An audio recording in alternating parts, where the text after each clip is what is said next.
escape. People take your mood. When you're walking on the moon, walking on the moon, chase your happy place. It will change your groove when you're dancing on the moon, dancing on the moon. When we dance again, all our trouble seems to fade away. This is how I feel when you take me to some levels that I've never been.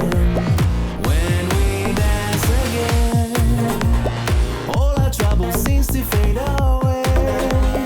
This is how I feel when you take me to some places that I've never been. When we dance again, that I've never been, that I've never been, that I've never, ever, never, ever, never been.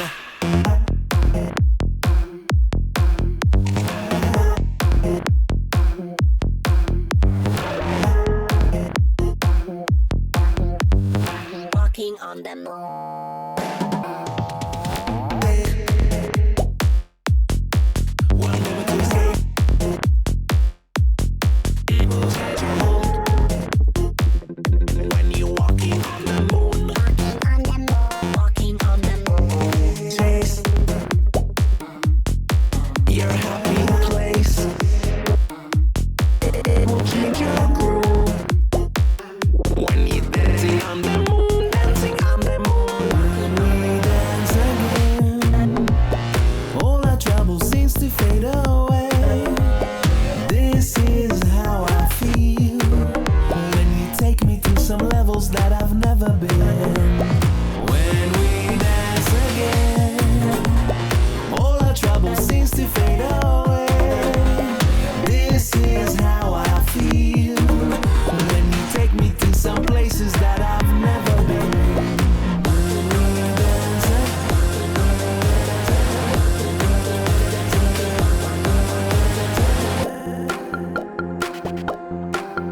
that I've never been, that I've never been, that I've never, ever, never, never been.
Get elite real-world performance for your desktop PC with 10th Gen Intel Core processors. If you're looking to game, create, live stream, or stay productive, 10th Gen Intel Core processors deliver an optimal balance of frequency, cores, and threads to handle real-world usages. Get enthusiast-level performance with an Intel Core i9 processor, up to 5.3 GHz clock speed for peak gaming performance and content creation workloads. Or for competitive gameplay and content creation, choose an Intel Core i7 with up to 5.1 GHz clock speed to handle your demanding applications. The Intel Core i5 processor with up to 4.8 GHz gives you a seamless AAA gaming and entertainment experience. And with up to 4.6 GHz clock speed, the Intel Core i3 is a great fit for everyday tasks and productivity. If you're looking to push your system even further, get additional performance headroom with unlocked 10th Gen Intel Core processors, supported by Intel's advanced overclocking controls. Bring elite, real-world performance to your desktop PC with 10th Gen Intel Core processors.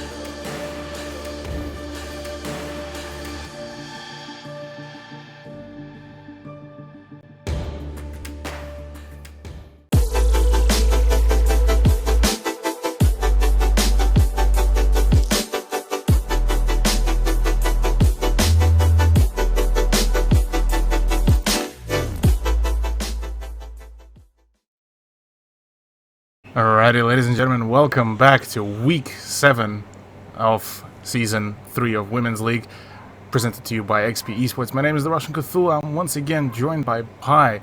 How you doing? Hey, I'm good, thanks. How are you doing, Cthulhu? I'm actually doing pretty good. Quite excited for tonight's games because we have quite a few kind of closing storylines coming around. But before we get to these matches, quick message from our sponsors as well. It's the ZQ Racing MVP contest that is being the V6 Racer gaming chair that will be given away to the MVP player that will be decided at the end of the playoffs as well. So stay tuned to that to see which one of our wonderful players will be getting this amazing chair. But let's waste not more time. We have some really exciting games, really exciting storylines coming around. Let's have a look at tonight's matches. It is going to be Kingswomen versus Musketeers for potentially some interesting points storylines and some potential tiebreakers to come through. Then off-stream will be 71st against Barry's Bees. And then to close it all out, we have the saucy one, the big one. It is the Elevate versus ShadowNet. You know, some of these games we definitely can't predict for how they're going to be turning out. You know, these teams have shown us a lot of variety over these past few weeks of the round robin. You know, teams that we've expected to not really have much impact have actually shown up quite impressively. So at this rate, you know, as you know, casters between you and I, it's incredibly hard to go for any form of prediction apart from just looking at the previous rounds and looking at how they really performed in the past. Yeah, there were a few very, very exciting performances, as well as that we do actually have, I believe, for Kingswomen, we might be seeing a stand-in that will be coming out from Nocturnal, but we shall be mentioning that a little bit later. But yeah, I'm quite keen to see maybe some of the upsets could be pulled. Big one I'm probably looking personally for here is the ShadowNet versus Elevate, because ShadowNet already managed to pull off a massive upset last week, and this is kind of going to be the final boss battle for them to really beat here, because Elevate so far, even throughout Season 2, were pretty much unstoppable. Yeah, Elevate throughout this entire season, as well as Season 2, you know, their name itself it's been unstoppable. No other team has come close to really nicking them from that first place position. So to have a possible contender really rise and challenge them like this is going to be a hell of a match to cast. Oh yeah, most definitely. Now, let's take a closer look though to our first matchup. It is going to be Kingswomen versus the Musketeers, the best of one, the final one before the playoffs, and this is the matchup that I believe going to be for potentially getting just enough points to kind of get out from the bottom of the leaderboard and potentially even contest for a tiebreaker for the 4th place. Yeah, both Kingswomen and Musketeers haven't had the most successful season so far, but until this last game, until it's over, we can't really say for certain how each team is going to be faring up. So really, I feel like today's game could be quite an eye-opener into whichever team shows up more. Definitely quite excited to see that. Now, let's have a look at the rosters as well of both of these teams and see where they might fare here as well. Looking at the roster as well, Corvais, Angerwolf, Brunek, Bernabear, and Mardina. But I do believe that Bernabear will be actually subbed out today. This is going to be a little bit interesting because if you remember how Kingswomen actually performed the last time they were on stream, I believe it was on Clubhouse as well, Bernabear was quite the front carry. You know, she had a lot of exceptional entry frags. She even had that ace piece right in the middle that really showed that for Kingswomen, she is quite an impactful player. So for the final round robin week to have her substituted out, I'm quite curious to see, you know, how the synergy of Kingswomen will be carrying through. Yeah, I'm genuinely quite keen to see what will be the synergy like because, yeah, with Sav's introduction back into the roster for just this matchup, it's definitely, maybe some chemistry might be kind of a bit of an issue, but certainly Sav is still a pretty strong as a solo player, so maybe she would still be able to bring in some good plays here. But let's have a look, though, at the Musketeers roster and see how things will really work out here. It's Cass, Cheesebender, Yoshi, Novawick, and Toki that will be playing it out. And any kind of thoughts on this roster so far? Well, I mean, overall, the Musketeers haven't had a very successful run so far, but every time that we have seen them, each of their players has shown a lot of individual promise when it comes to, you know, just fragging potential. A lot of the times it has just been down to possibly some intel usage, such as using their drones effectively on attack, or whether it just be overall gadget use that has really let them down. So if that's something that they have worked on since the last time that we've seen them, I think they could really show us a new side of them. Yeah, definitely. We've seen some few pretty close plays by them, and certainly I do have to agree with you here. They definitely show some very good promise. Should they put some more time, some more effort into the preparations, maybe some more scrims, etc., etc. But it's also, whilst we are waiting for the players to join in, let's also have a look at the standings as well, and see kind of the full global picture here for all of the teams. So for now, it's Kingswomen versus Musketeers. So funnily enough, right now, 4 teams are currently sitting on 2 teams at the moment currently in the tiebreaker between Kingswomen and Barrysbees. But if Musketeers do win out their first map here, they're going to be in a 3-way tiebreaker, which could be absolutely huge. And if Kingswomen win out here, they will be in a tiebreaker actually with 71st. That is, if 71st won't be able to find themselves any points tonight. So, few interesting kind of points combination could be in play, and all thanks to the kind of the 4 teams in the bottom of the leaderboard. Yeah, and looking at the other end of the spectrum, you know, the top 4 teams currently that we have qualifying for the finals bracket, obviously it's not set in stone yet, but after tonight's game of Elevate and ShadowNet, there will be a team that will be the loser, unfortunately. And that would also mean that either Elevate or ShadowNet, who both currently have no losses under their belt, will have a loss. And from there, we will actually have a very definite, you know, top team after these round robin standings, which means that we will actually have a team that's guaranteed to enter into the grand finals as well. Yeah, that would be a very interesting thing to see, because this time I feel that Season 3 has been probably the most competitive out of all the seasons we've seen so far, so genuinely quite keen to see all this happen and unravel once we get closer to it. Now, last thing before we get to the actual matchup at hand is the map vetoes.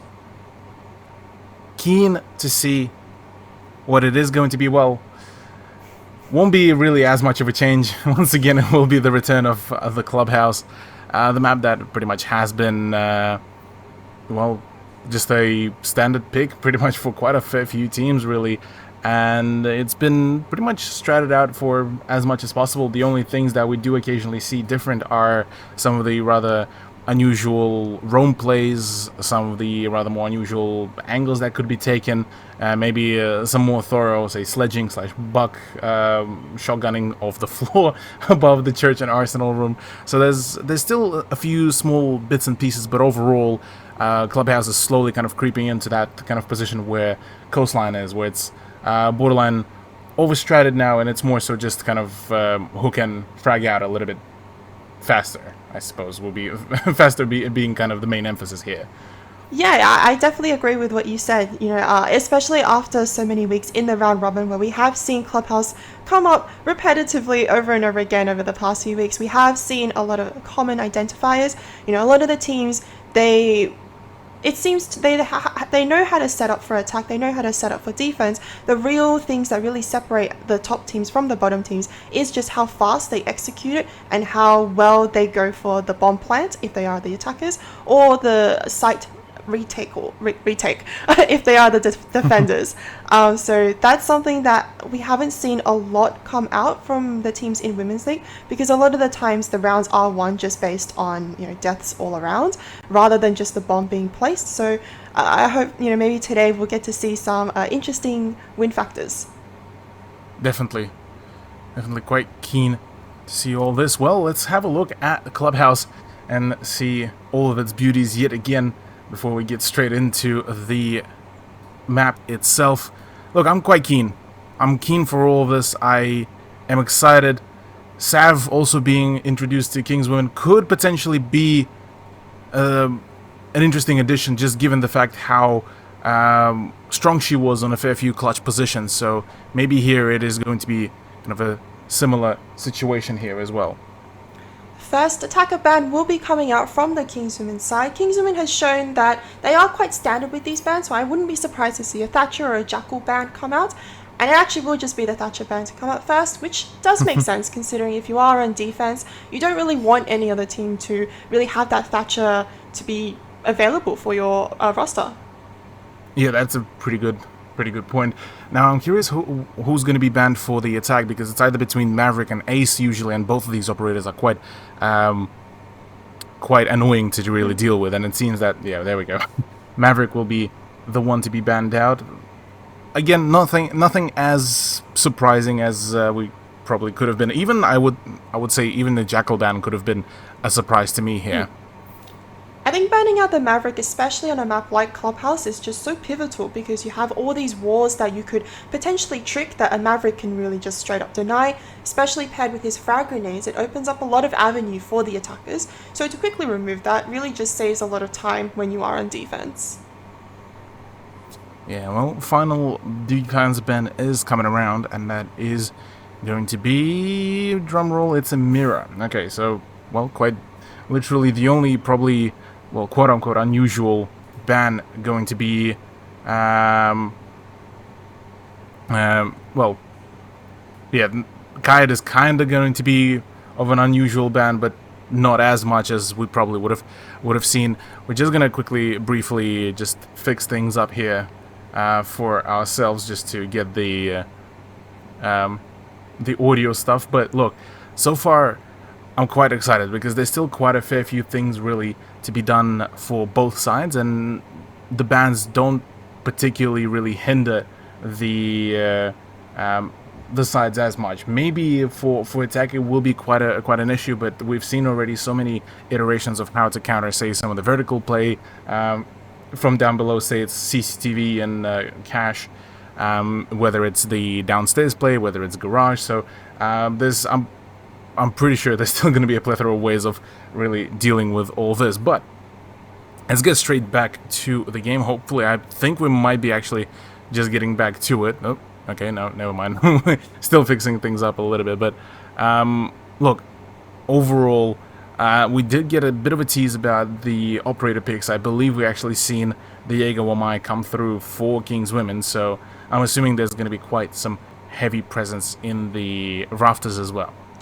Yeah, definitely. And alongside what you were saying before, with those operator bans not being entirely a nuisance to deal with. I definitely agree with what you were saying on that. You know, having that kite ban is always just going to put a little bit less pressure on the attackers, especially seeing as the Thatcher is banned. Because a lot of times, if Thatcher is banned and kite isn't banned, he'd be silly not to go for a kite, because his electric claws can be placed in so many interesting and creative positions that can really deny the attackers from just having that relative ease in opening up possibly any hatches or any hard walls. In this case, the only real instance that we'll see possibly out of any wall denial will either be a mute jammer or the bandit electro charges.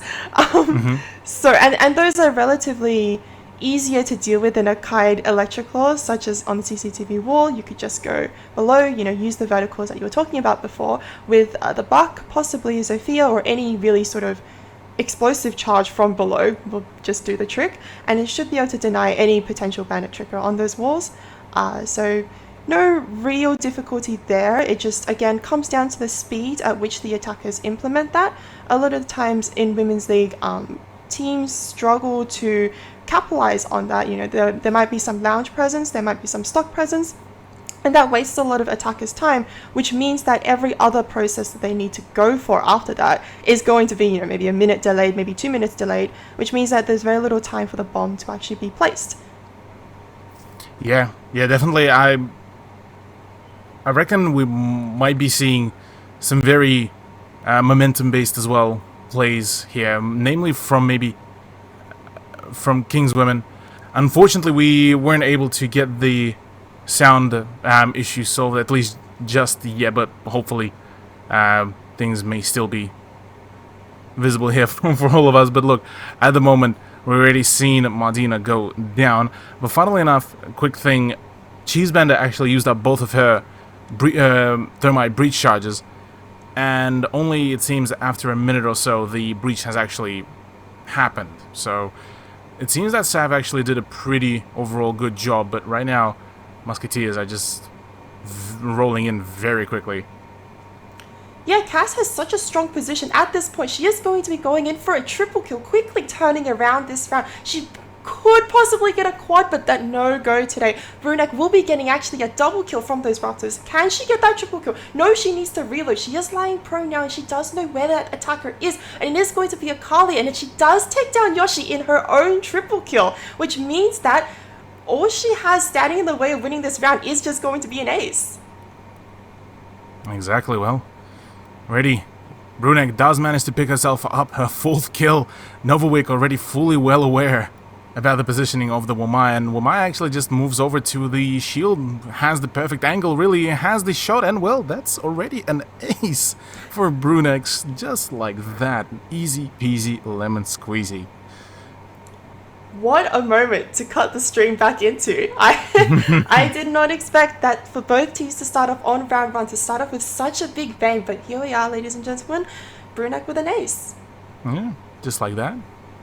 Showing already that not only the stand-in could be the big highlight, Brunek also being the big showcase here, able to really bring it over to herself. But look, already a Church and Arsenal room win, or rather Church and Arsenal pick after a very powerful win here for her.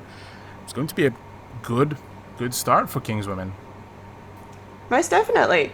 And, you know, maybe Brunek was hearing us when we were talking about the roster lineup this time, and we were saying, you know, all these things about Burner Bear, and Brunek was just like, you know what? Hold my glass. I can do the same thing too. And on the same map, nonetheless. Yeah, and just like that, I was able to bring us the exciting action here. But gotta give props to Cass as well. She was actually doing some great stuff at pushing just full momentum swing through the jacuzzi wall, took very firm control of the construction side, and nearly managed to pretty much swing the favor into her team's side, but well, Brunek was just a little bit too powerful there. Just a smidge. Well, just a smidge, yeah, but overall, massive congrats to her to kick things off like that. Now, we do actually see a potentially 2-player roam upstairs. One person on the top floor and Brunek bailing out to the bottom floor. Okay, so it's just going to be Sav. But Sav looks like she's been pretty much just given the kind of the role of just go out, get frags. If he can deny the breach, do that. But apart from that, really, just do what is the most comfortable for you. Yeah, and I feel like that's a sensible choice to take, especially when you do have a new substitute player playing for the first time for your team. You really want them to be sticking to something that they are comfortable playing. And so if that is what Sav is most comfortable on, then I don't really see a problem in having her solo roam. And actually at this point there is very little drones being dispensed upstairs to really spot out exactly where Sav could be hiding. Sure, there is Toki's drone, but Sav is just slowly rotating over, and I don't think anyone on the Musketeer side is aware of this. Yeah, already we see Yoshi actually creep up here. Does see the little hand of Angry Wolf. Oh, tagged her up, but can't connect the subsequent shot there. And well, right now at the very least made her presence very well known. Seems already the push is actually going to be happening, as right now already plenty of hard breaching is being done, but Corvise was actually able to deny that breaching charge pretty clearly and pretty quickly. Toki also finds the opening here right in the blue tunnel, as nobody's actually guarding it. Right now, Sav actually needs to start making a rotation. Already did make one, as she does down Novawig, but unfortunately was not able to find any shots. But what is being found is Yoshi finding a nice headshot onto Corvise and potentially another down onto Valkyrie, but Brunek is quite quick on that. Yeah, but if we look at that roof right above Brunek, that is almost entirely open with that sledge doing work. And it does mean she doesn't have a lot of space to run, and she runs straight into Cheesebender's headshot at this point. Yeah, well, already only Mardina and Sav are the last players remaining. Both of them have their sights trained onto the blue tunnel where Toki was, but at the moment, the plant is starting to go down. Novawick is still up above. Cass is there. Toki able to get rid of Sav, and Toki gets a double to acquire the win for her team. Yeah, that was a very smooth push out from Toki. Admittedly, there wasn't a lot of presence in that blue engine room, which could be a little bit of a missight by the defenders, because a lot of the times you do want a little bit of pressure in there, because that is one of the rooms that really connects the two bomb sites together. So it is quite an impactful room to hold. For Toki to be able to gain instant access into that really showed that she was able to assert pressure right onto the Arsenal room, right onto the church room, and she was able to control both the rotates between them, which ultimately ended in their round favor. Yeah, definitely. I'm still kind of confused about whether there was any kind of information about where was the push happening in the blue tunnel, because it seemed like it was completely unguarded, and Toki kind of took it without any kind of really any hassle for herself, and it honestly kind of left me a little bit puzzled, because while yes, Sav flank could have been successful, but the fact that she wasn't really able to secure any frags or the double kill, that was probably being kind of the main thing, really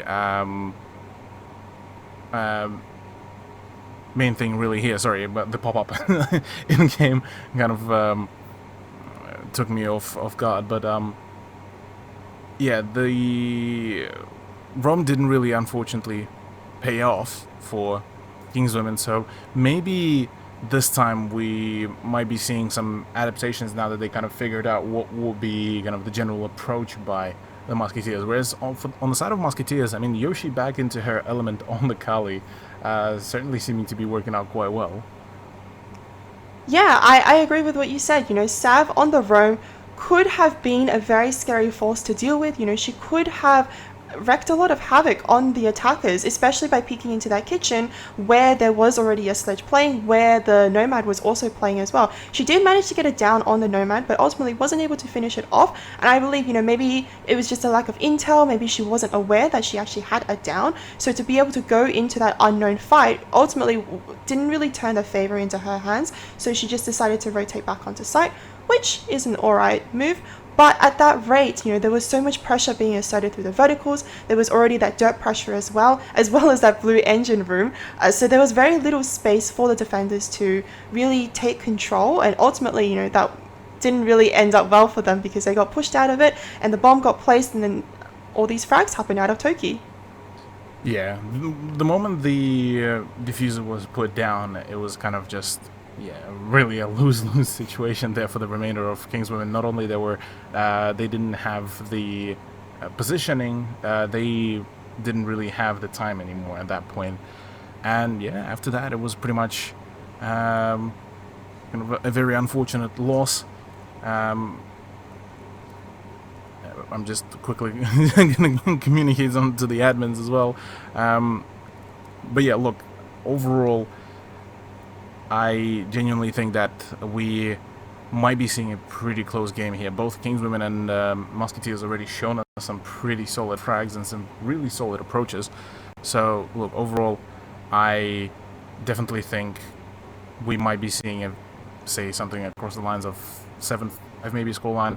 But yeah, for the time being, we are just gonna go quickly on a short little break here, ladies and gentlemen, just to fix up everything, make sure that we are all sorted out so that you will still be able to hear everything very clearly. So don't go too far away. We are gonna be back soon, so stay tuned and we shall be back.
making me realize everything we've been through makes us strong enough. You and I, you and I.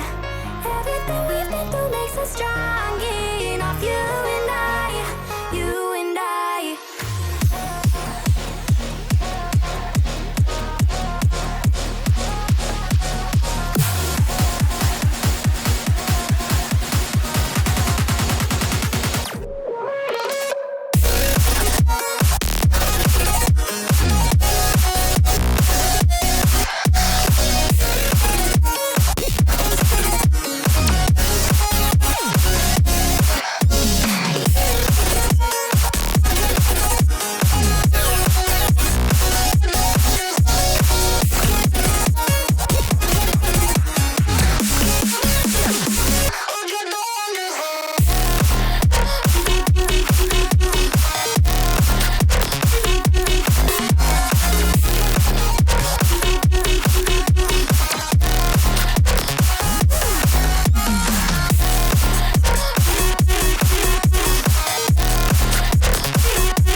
You wanna know my feelings every time I look in your eyes.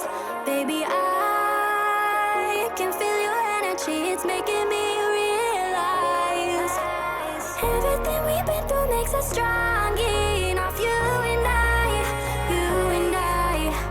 Everything we've been through makes us strong enough. You and I, you and I.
I'm not thinking about the best way. I'm not thinking about the best way to save them. I'm not thinking about the best way. I'm not thinking about the best way. I'm not thinking about the best way. I'm not thinking about the best way to save them. I'm not thinking about the best way. I'm not thinking about the best way.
Enter into a new dimension of gaming and push your PC to the extreme with uncompromised graphics performance. So compact you have to see it to believe it. The way you play will never be the same.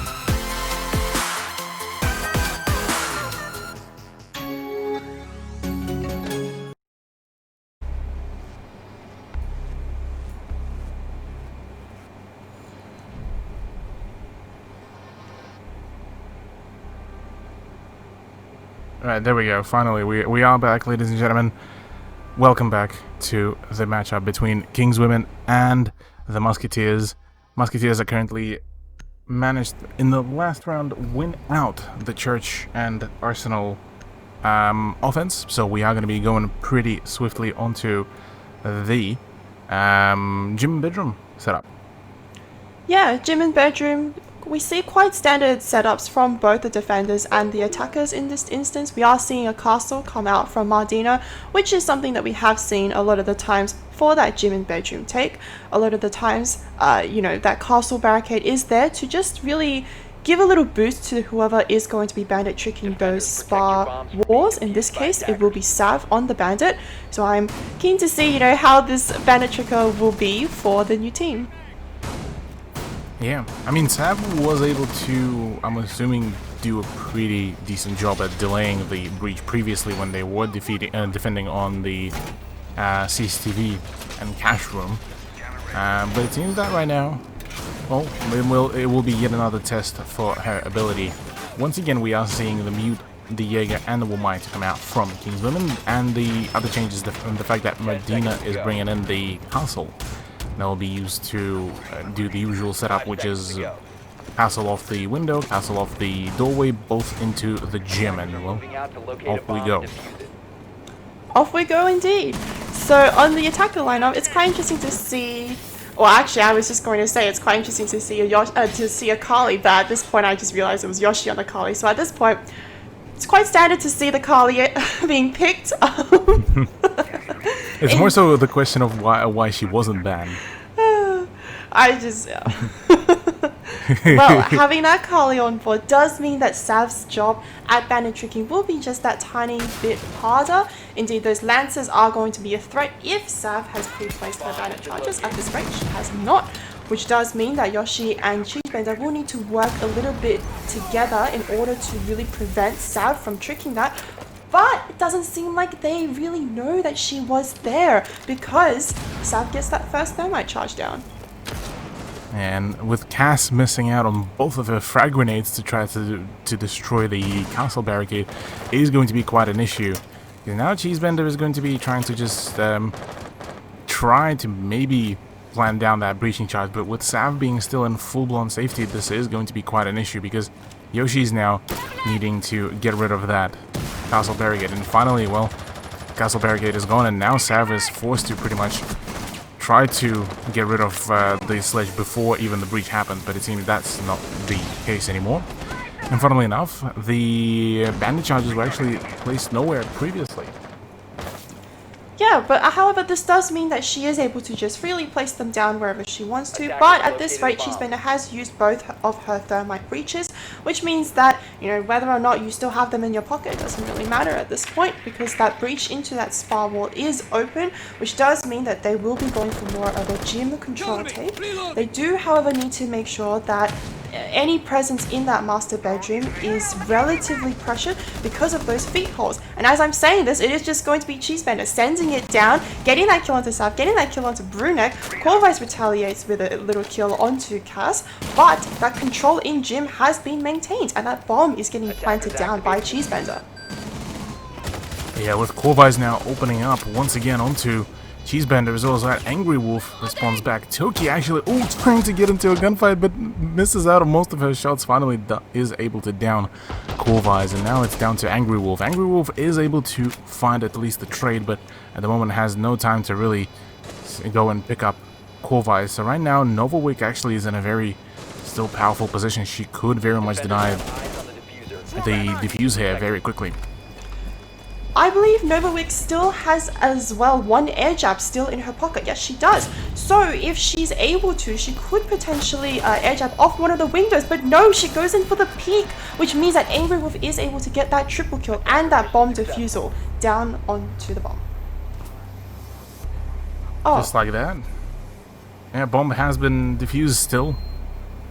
Wait. No, they ran out of time. Yeah, they ran out of time. Yeah, so the diffuser did do its job. Yep. So Musketeers did manage to score themselves the win here regardless. And look, this so far has been still a pretty powerful performance from from the Musketeers. Gotta say, comparative to their previous showcases, this is definitely a much more powerful one.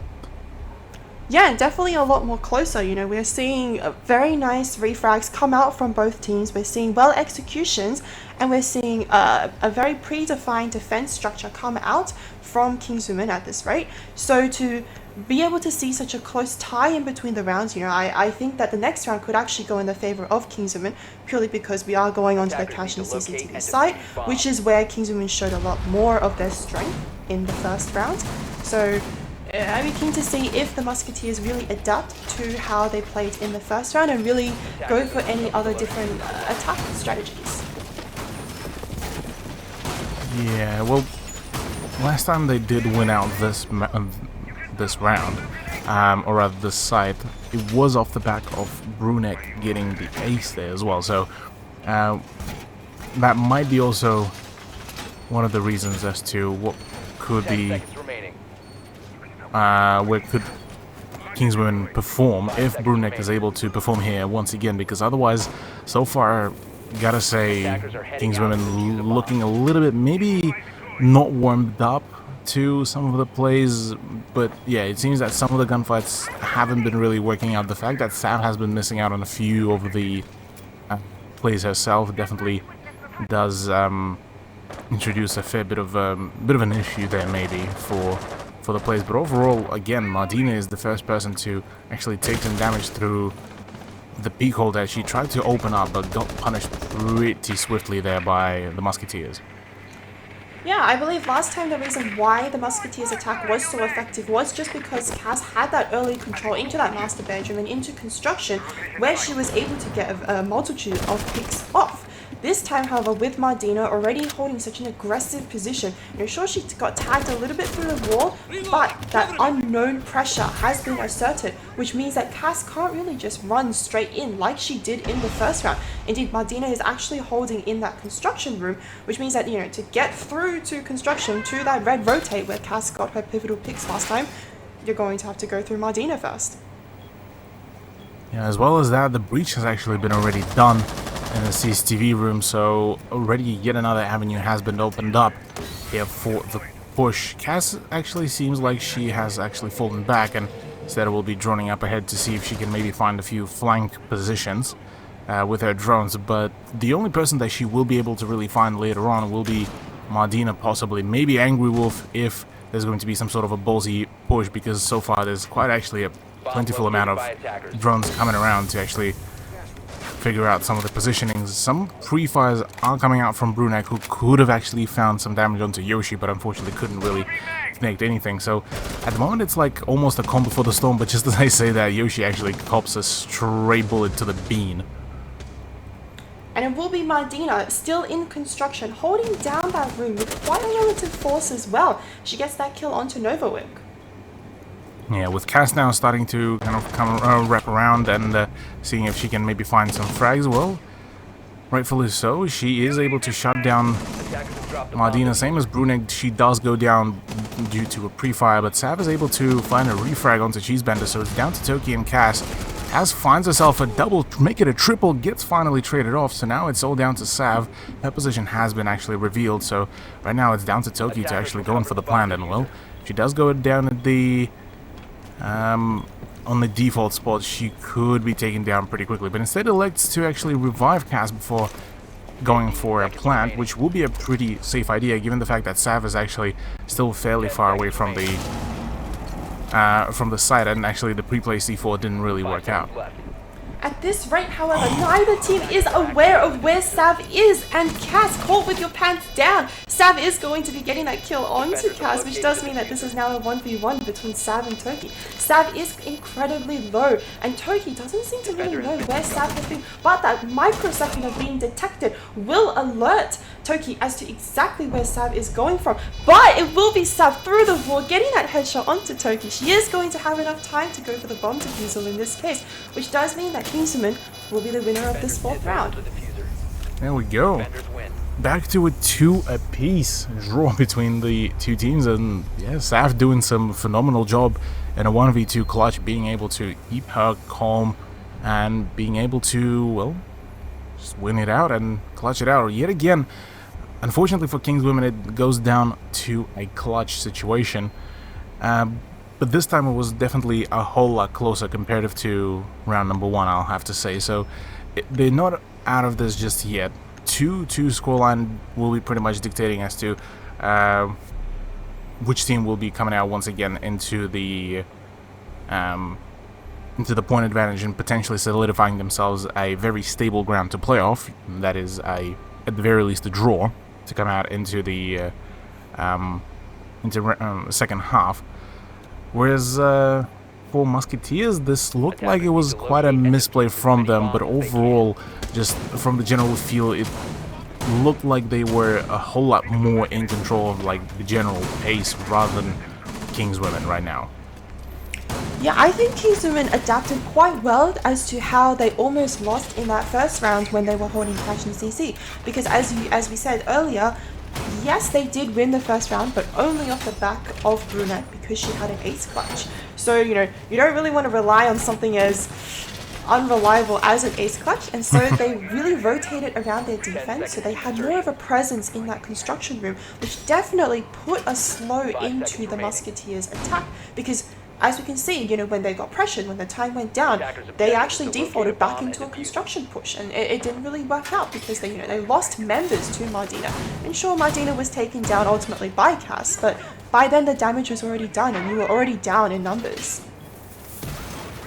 Yeah, that's a really good point. Yeah, the adaptation seeming to be starting to work out, but personally, I'm not yet maybe convinced just yet. But look, for now, we are going to be seeing yet another defense.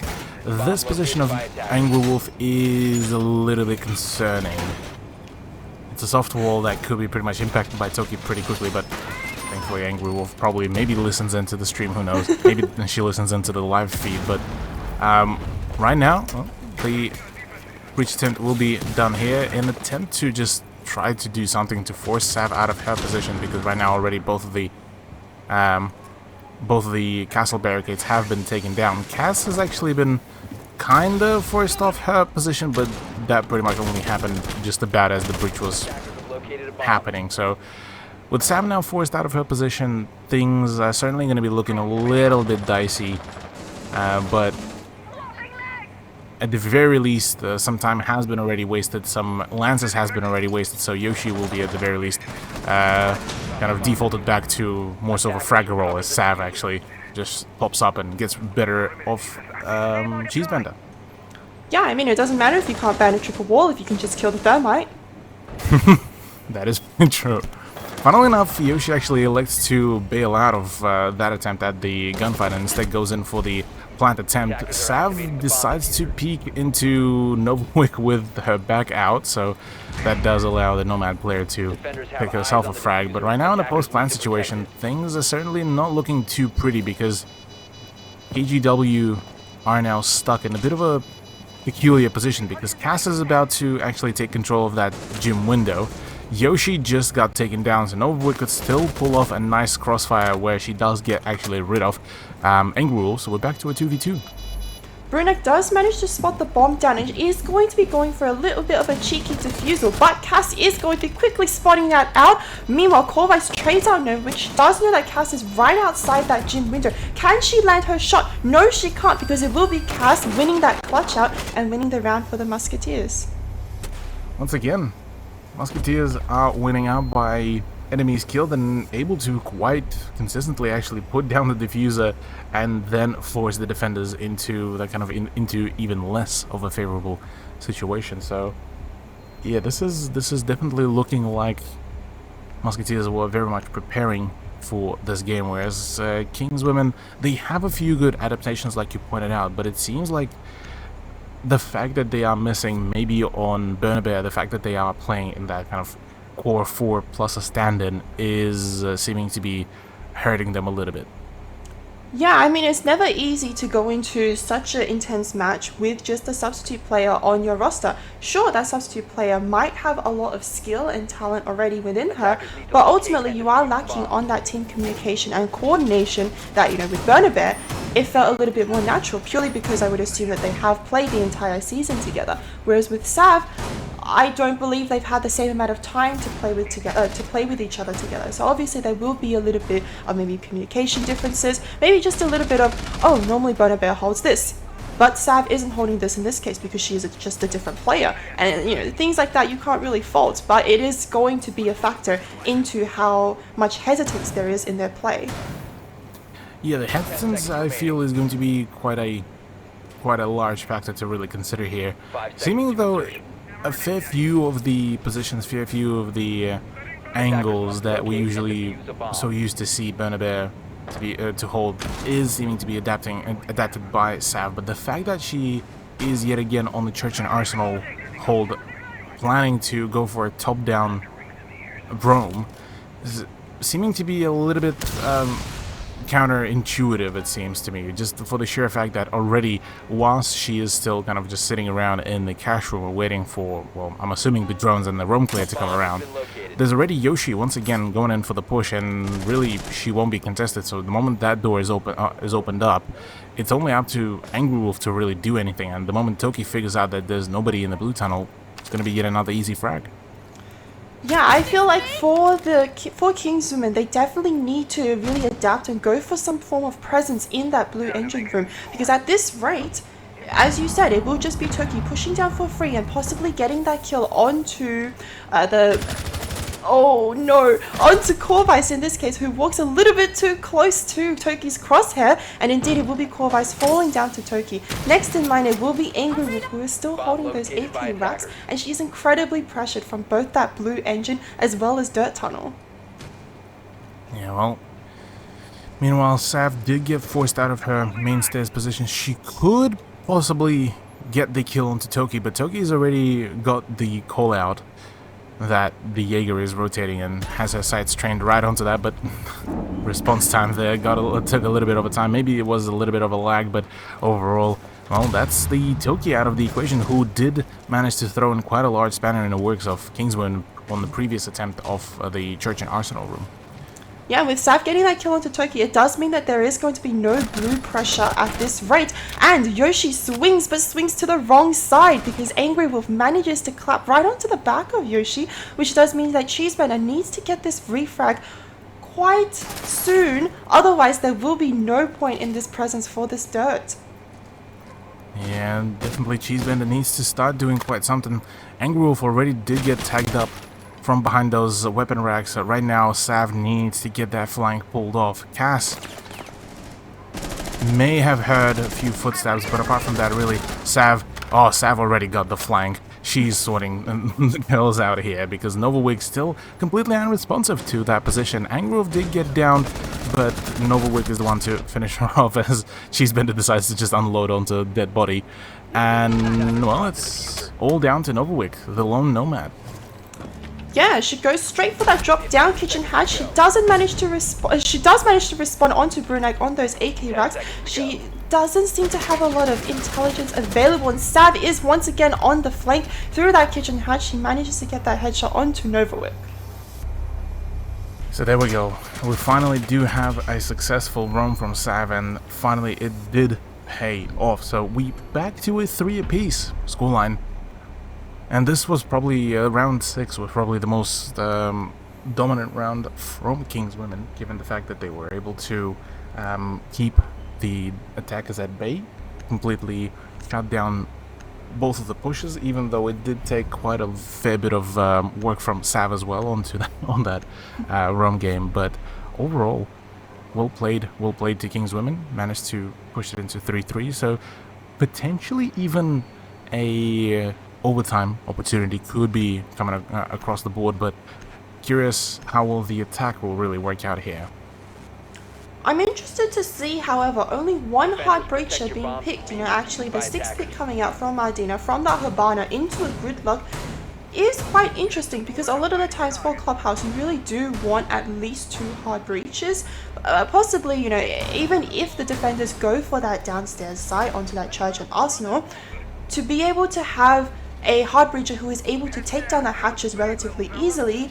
Ace is definitely not one of them, because for an ace you need to use 2 of his hard breaching charges to actually open up the hatches. So for that to succeed, you're really only dedicating yourself to one hatch and possibly one hard wall. In this case, possibly one hatch and one church wall, or maybe one hatch as well as one dirt tunnel wall, in which case it's not the most effective way of playing it, because ideally you want all hatches to be open alongside the dirt tunnel, in which case, you know, having just one ace won't quite cut it.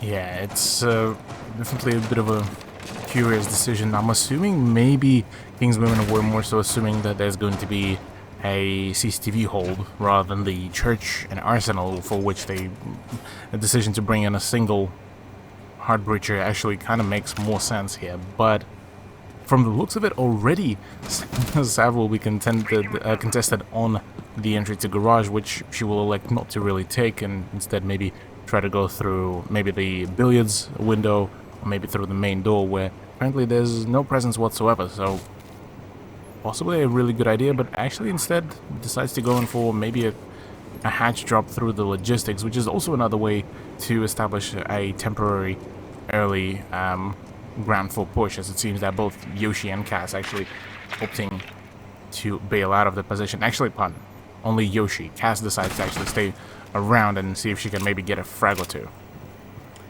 Yeah, with Sav being droned in like this, it's really pivotal for the defenders to really be quick on their rotations, because you don't really want to be caught with your pants down in this sort of instance.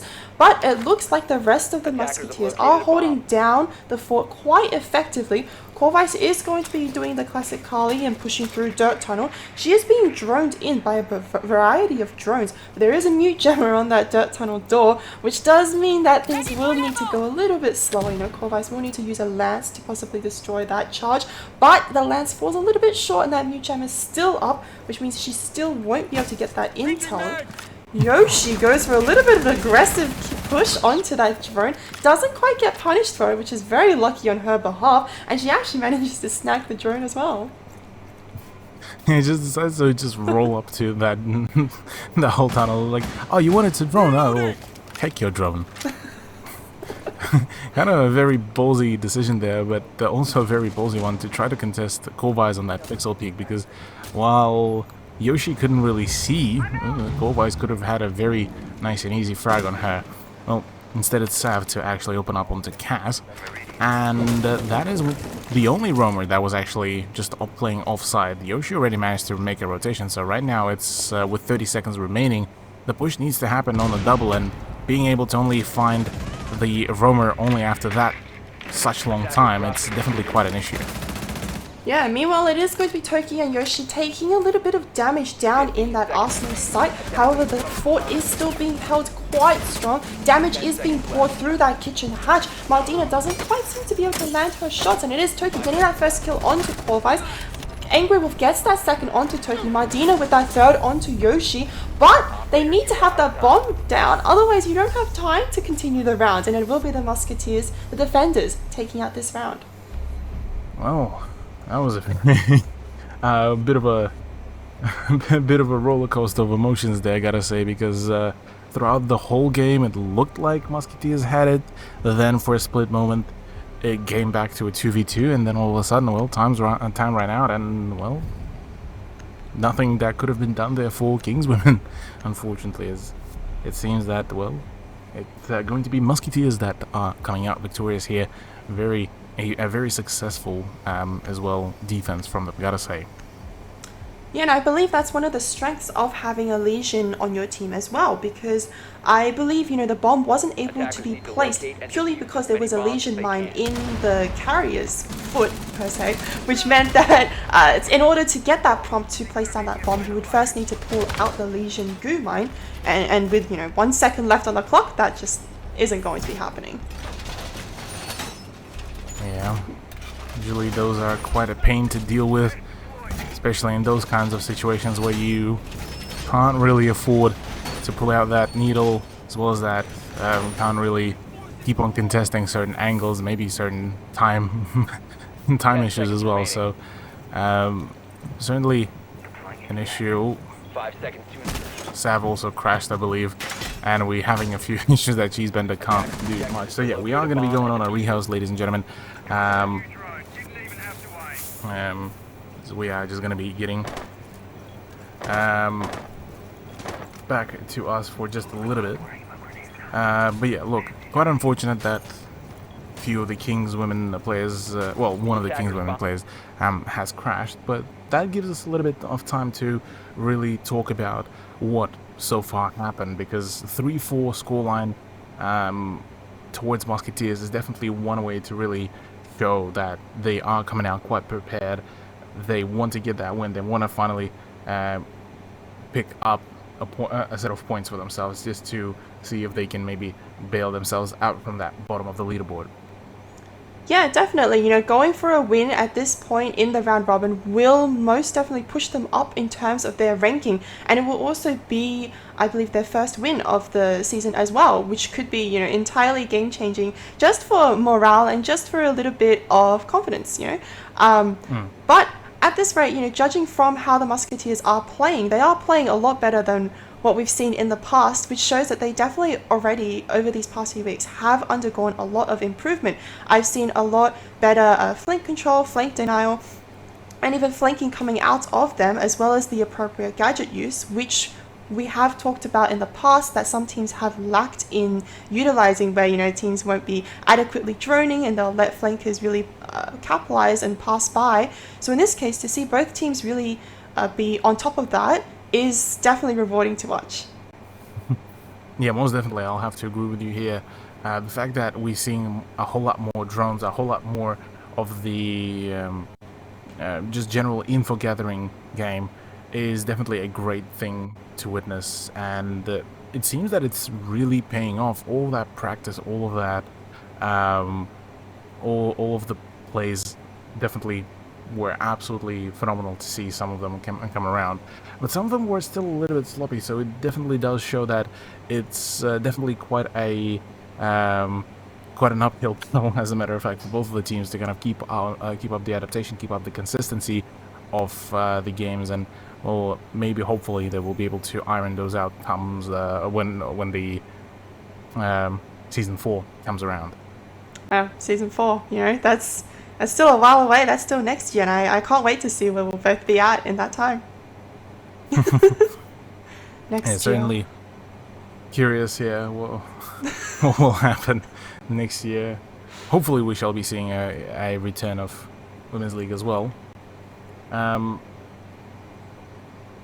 But yeah, we are just getting everything and everyone in, as just sorting out the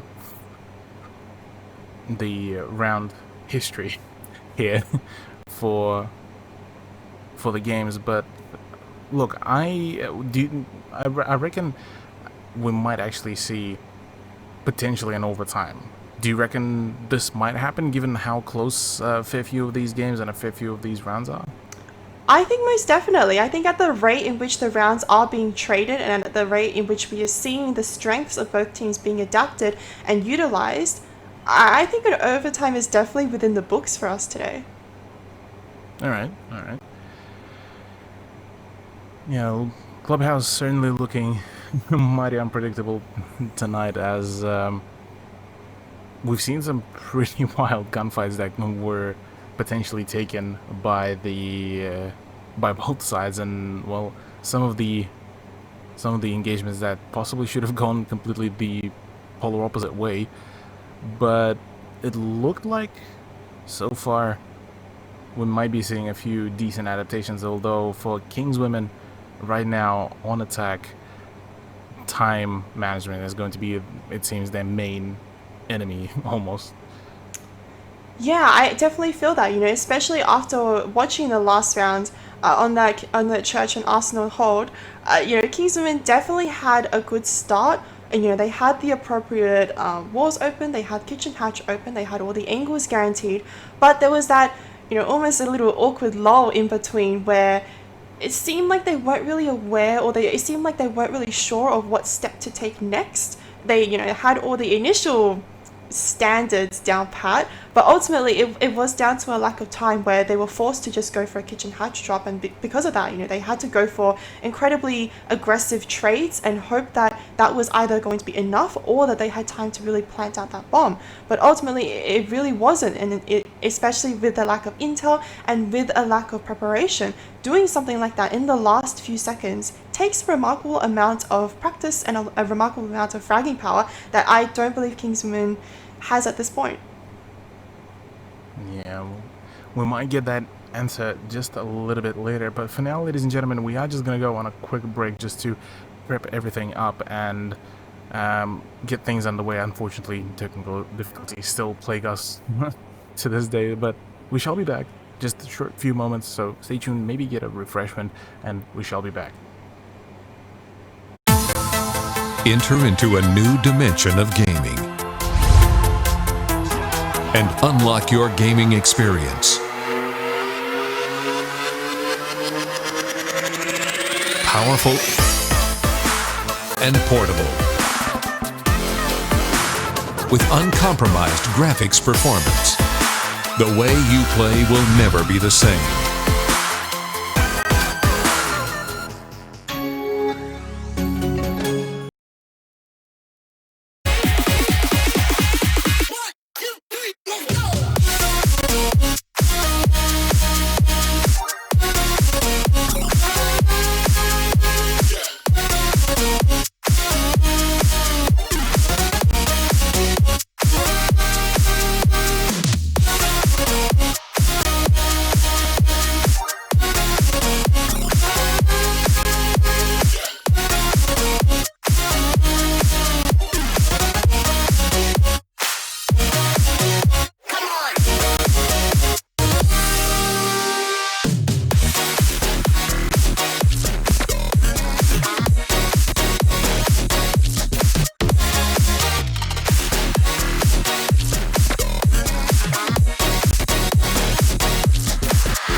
Enter into a new dimension of creation.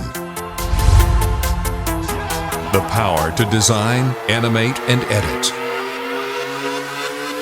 Cool and quiet as you create, with breathtaking graphics performance. The way you create will never be the same.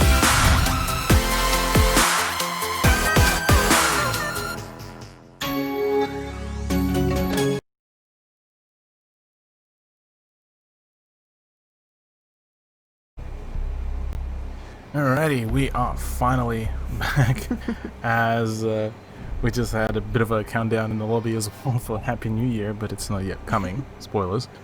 Well, what are not spoilers though really is 3-4 in favor of the Musketeers. We just seen them take a very confident win on Church and Arsenal Room, where they were able to completely drain out the time, as well as that the Elysian Mines really done the job there. And well, back to CCTV Room and Cash we are going to be going in search for the answer, whether it's going to be a swift win by Musketeers or rather a quick comeback by Kingswomen.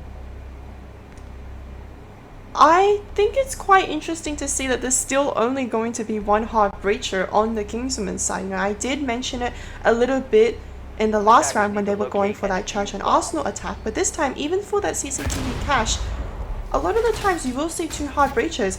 Most notably, having a Habana on the team is always going to be such an impactful pick, purely because a lot of teams will reinforce those double garage walls, and as a Habana, to be able to open up those line of sights to really cut off any rotations that you can possibly do as a defender on those rafters, it could be incredibly huge for the attacking team. But to not have that and to purely rely on the ace charges is still doable, only if Brunek is very confident of how successful her charges will be. Because if she, you know, really misses out on one and Cheesebender manages to trick out one of those charges, that could really put a flaw into the Musketeers' plan, or into Kingswomen's plan. Yeah, a whole lot of success will be very much dependent on the hard breaching, whether all of those ace charges, or at the very least one out of them, will be successful. Preferably though, all three for them to be successful, for Brunek to really feel really excited for the dub here. But we'll have to see if that is going to be the case. Brunek trying to maybe bait out some sort of reaction as Cheesebender already goes on to put down one of the bandit charges to signify that there is going to be bandit play right by the wall. There is actually a Goyo shield with which theoretically, if they are able to drain out the ADS, they could actually force Cheesebender out of that position. But oh, Cheesebender actually able to put bandit charges on both of these walls, or rather on one of the walls, but still Brunek should still be able to get a breach, given that now the bandit will be forced out of her position. Yeah, this is definitely a very effective scenario for Kingswomen, because they are able to utilize both of those ace charges quite effectively. Goyo shield is going to be popped, and Yoshi is going to be creeping up in that secret room. If she does go for a little bit of a cheeky vault at this point, she could very much get a kill. But unfortunately, with this influx of drones, despite being a vigil, Mardina is going to be pre-firing down that secret window, and Yoshi is going to be retreating back into that garage. Let's have a look at Yoshi, because she is currently getting quite excited for a potential run out, maybe hoping to find herself some frags, but right now neither of the parties are actually quite keen on getting straight to the gunfights. Instead it's just a game of almost hide and seek. Maybe Yoshi could actually find some more frags, because right now it seems that Kingswomen has actually lost the interest in the vigil, and well, straight off the bat, it seems that it's Cass to actually open up the scoreline here. Oh, Cass, all the way from that bedroom hallway, is able to get that pick onto Angry Wolf, which does mean that the soft breacher, the sledge, is going to be out of commission today. And I believe alongside that will be the 2 sets of frag grenades that Angry Wolf carries. But in return, Brunek is going to be getting that kill onto Toki the Jaeger at this point, as well as Novawick, who has been holding the top red stairs. Bit of a trade out between Sav and Yoshi will be ensuring that the Vigil will be stayed shut down. Now it's all down to Cheesebender and Cass. Cass is actually way offside, so right now it's down to the Bandit player to actually do the plan denial. She misses out on him initially, but well, finally will be able to shut down. Kovice needs to actually make her way over. Mardina managed to find a kill, but 3 seconds remaining. Kovice is not close enough to that diffuser, and once again, Musketeers will be winning out. Kingswomen just seeming to be once again struggling with time. That was, I will admit, a very interesting spot to place the diffuser. A lot of the times you don't plant that close to the breach because it is quite difficult as an attacker to really hold down all the crossfires that could potentially happen. You know, as that diffuser was being planted, we did see some attempt at a crossfire or at covering, but unfortunately the Kali wasn't able to really land her shots in that instance, which definitely allowed Brunek on Ace to really get collateraled as she was planting the bomb, and ultimately not having that bomb down in time did mean that Kingswomen were very pressured when it came to closing out that round, and ultimately it wasn't really that successful for them. Yeah, seems that a little bit of everything, a little bit of the missed timing on some of those shots. Maybe the aim wasn't there, and well, the lack of utility being placed around. I mean, I'm still kind of confused as to where were Mardina's track stingers really, because they would have been very beneficial there to stop even Cheesebender just from even just pushing through that doorway without even making any noise. But yeah, overall just a series of unfortunate events there really for Kingswomen, as Musketeers are inching closer and closer to the victory. A 5-3 scoreline already in yet another 2-round streak. Certainly looking quite dominant here from them. Yeah, at this point, Kingswomen definitely need to pick up their pace as well as their coordination, because if they don't do it soon, Musketeers is going to run away with the next 2 rounds and really claim this map as their victory, which is something that the Musketeers no doubt definitely want, and Kingswomen really should be putting all their effort in to prevent. Yeah, well, yet another round is going to be yet another try. They are well aware that there might be a peak happening. You see the opening position, and oh, there we go. Up goes Yoshi's head. Thanks to, I'm assuming it was the drone. Yoshi seems to be absolutely just puzzled as to how did the Kovice know about that position, but hey, well played, yeah, indeed. 2 lances, I believe, already have gone out. No, pardon, not a single one. It seems those were just the punch holes, but nonetheless, Cheesebender will just keep at the hard breaching, or rather hard breach denial duties. Yeah, and until that castle barricade on that gym window gets taken down, I don't think there is going to be a lot of pressure on Cheesebender. But speaking of pressure, there is going to be a lot of pressure on on Musketeers as a whole, because Novawick and Yoshi are both down at this point, which means that it is going to be a 3v5, and Sav is currently running across top red, and she doesn't seem to be that pressured at all. Bomb located by attacker. Not at all. Cass, meanwhile, is creeping up around through the garage. Should actually have plenty amount of information as she catches yet another drone with the pest, but right now Sav was already able to deal the damage. Toki is down, so now Cass actually has a golden opportunity to just go and push up onto Sav's position, because the Mozzie's position has been completely unaware. There we go, Mardina just got taken down. Surely the call out is there, but Sav is completely unaware of that. Finally, maybe the few shot tracers should give the information about the general whereabouts of the Mozzie, but right now Cass has some more trouble on her hands. Most definitely, you know, Cass's position is going to be revealed to the attackers, and there is going to be a swift rotation in time. Cheesebender will get taken down by Sav for that triple kill, but Cass is slowly following up behind. Can she get this pick onto Sav, or will Sav be getting a quad kill? Sav already finding herself a double.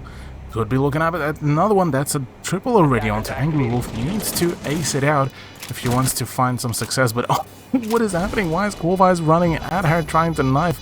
It's down to Brunek to try to clutch it out, although Cass did take quite some damage. Cass definitely did, but she still has a Nitro Cell in her pocket ready to throw at Brunek. She just needs to have the appropriate intel to act on this. Cass does have a drone still in gym ready to use, but it doesn't matter because Brunek is going to be killing down that Cass who is wide swing, and Brunek will be winning out that clutch situation. Well, there we go. Finally, Kingswomen are able to break the loss streak they have been on, and well, we are going to be seeing ourselves back at the 4-5 scoreline. Still a lead for Musketeers, but now we are going to be going to the Church and Arsenal room that was pretty well defended by Musketeers previously, so maybe we could be seeing a repetition of that, but we still yet to find that out. For now, looking at the roster, nothing different really, as it seems that both parties will be sticking to very same roster picks, even though they fully well aware now as to which side will be picked. Yeah, and this is something that I'm a little bit disappointed by. You know, you definitely want to be utilizing that 6th pick, especially in games with the Pro League rules that allow you to go for a 6th pick, because at this point, you know, it's free real estate. Why wouldn't you go for a 6th pick when your team composition has already been revealed? To go for that additional element of surprise is often a really viable strategy, because there is no reason as to why you wouldn't. Sure, it might be a little bit of confusion for your own team as to who is going for the 6th pick, but that's just up to your team really deciding beforehand, really going for that practice beforehand, going, okay, we have a very pivotal player. In this case for the Musketeers, I would say Toki is one of the pivotal players on the Maestro. A lot of the times when you do see a Maestro, it does almost indicate that it is a Church and Arsenal hold. So maybe put Toki on the castle. Because when you see a castle, you think instinctively, oh, it's a gym and bedroom tape. So to just really swap out some instances of the 6th pick is quite impactful, and it can really change how the attackers will play into that. Yeah, well, it seems no big brain jukes will be coming around, as Cass is making a few interesting punch hole there. I'm not too sure if that actually will be showing anything, not really. Either way, the push may be commencing sometime soon, as right now Sav and Mardina are actually planning to put some firepower into the blue tunnel, as it seems that actually it's 4 guys to get rid of Yoshi, as she was, it seems, was roaming up on the stairs and, well, quite suddenly got taken out pretty quickly. That is actually the illusion, the reason why Musketeers were able to drain out quite a fair bit of time at the end of the round last time they defended the Church. So this is a good opening here. You know, seeing Corvice go for those 2 kills, because I believe, you know, last round she also managed to headshot Yoshi as well on Kali. It really brings a small smile to my face, because this just feels like some form of karmic punishment. You know, Yoshi on that Kali round after round, really decimating every other team. And Corvice going onto that Kali and going to Yoshi, you know, you're not the only one who can play Kali around here. Yeah, being able to kind of send almost a kind of a no you back to the resident Kali main definitely is a good way to show it off. Toki, though, meanwhile, did get downed amidst all of the crossfires, but Cass has a very evil plan here for the roam and for the flank. And if she's able to get rid of Angulf, this could be a huge opportunity, because right now Angulf is completely unaware of the position, and well, there we go, already getting down. Right now Brunek needs to go and save her teammate, because right now this could be an issue. Already goes down, and this is an atrocity here. Cass finding herself a triple kill, and already it's all down to Corvice, as she's going to be trying to go out for contest, but Cass just decides to not even care really about that run out. It's the win, and well, it's not yet GG, Corvice, not yet. You still have one more round. Not yet, but man, after seeing Cass go for those swings and go for that prediction almost onto where Corvice would be exiting Dirt Tunnel, that definitely would put a spanner in the wrench for the momentum of Kingswomen.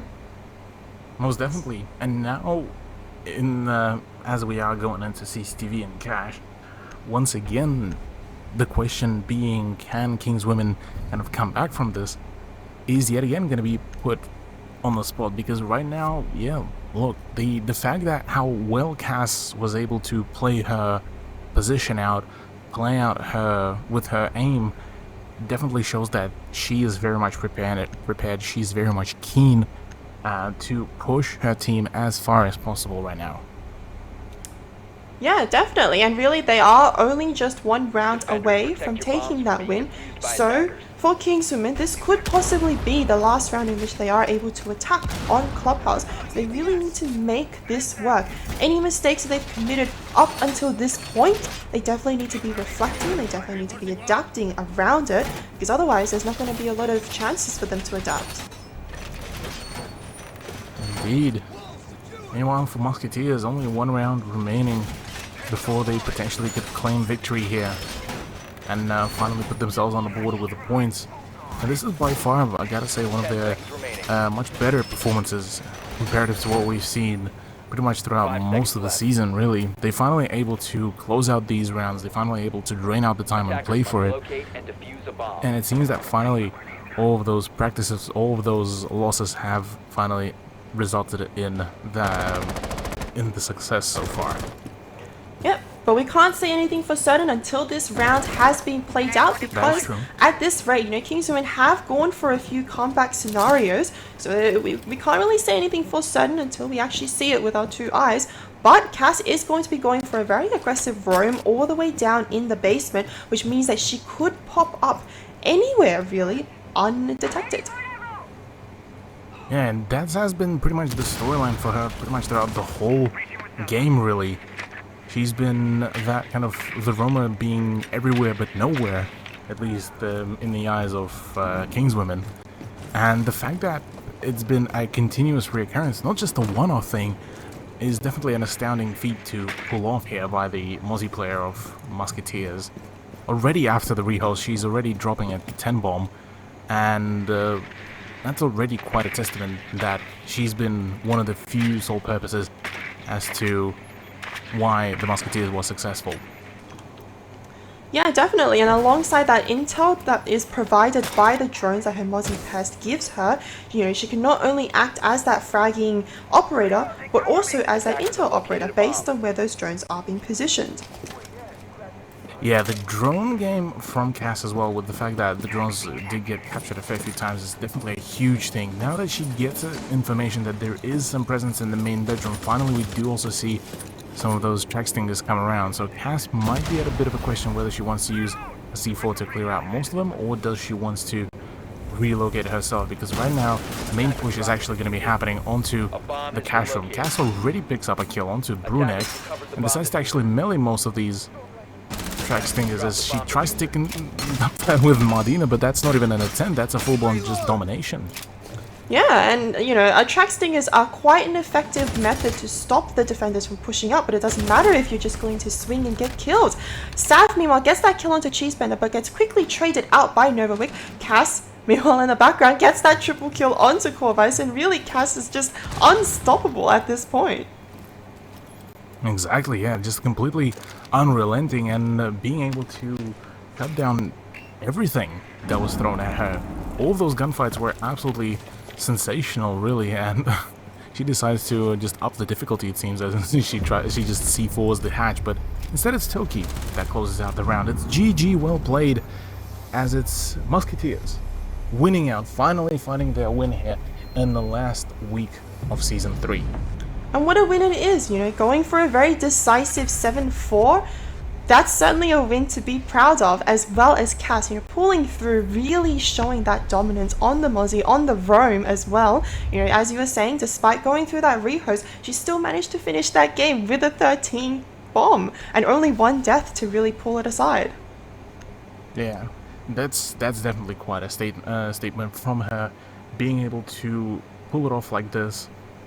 Well done. Yeah, 7-4 is a great scoreline for Musketeers, but unfortunately for Kingswomen, yeah, they weren't really able to find themselves any win there, but they're still going to be on board for some points, and I do believe now, actually, Musketeers are going to be in for a tiebreaker with them. Yeah, definitely. And what a way for Musketeers to really boost themselves up on the round robin in this last season, in this last week that we are able to see them play. So, hats off to them, hats off to the great performance that they showed us today. And also, special hats off to Cass for really showing up and really landing those shots. Definitely, yeah, massive props to Cass. She would probably, to me, in this map, has been the big MVP as well. throughout all of the rehost, all of the changes. But yeah, well done, well played to her. But that's it for matchup number 1. We still have one more, yet another spicy one, the Elevate versus Shadownet. That is though coming up right after this break. So stay tuned, get some beverages, and we'll see you just in a short few moments. Enter into a new dimension of gaming and push your PC to the extreme with uncompromised graphics performance. So compact you have to see it to believe it. The way you play will never be the same.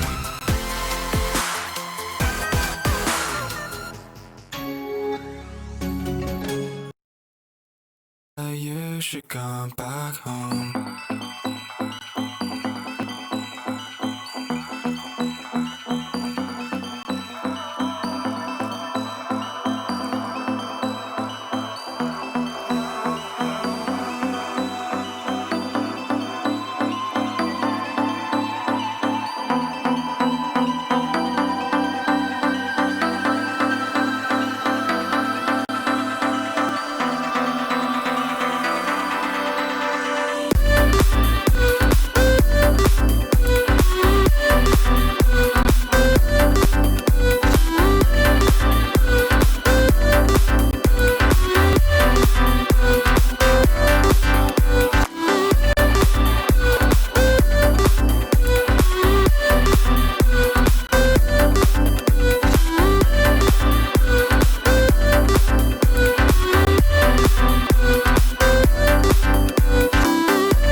I've been thinking about you lately and all the places that you could take me.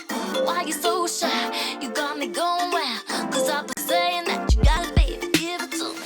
See my lightning, you gonna feel my thunder. Show me how you do it, come on, baby, say it loud. Got you on my mind now, let me see your style. I'm on my way tonight. Oh, yeah, yeah. 'Cause I think about you, you. 'Cause I think about what I think about you.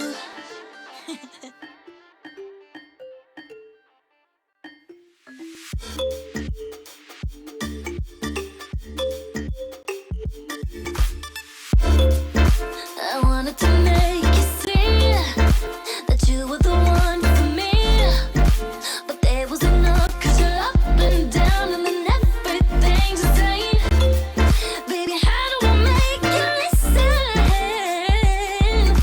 Don't wanna be through 'cause I wanna put you, baby. You and me tonight.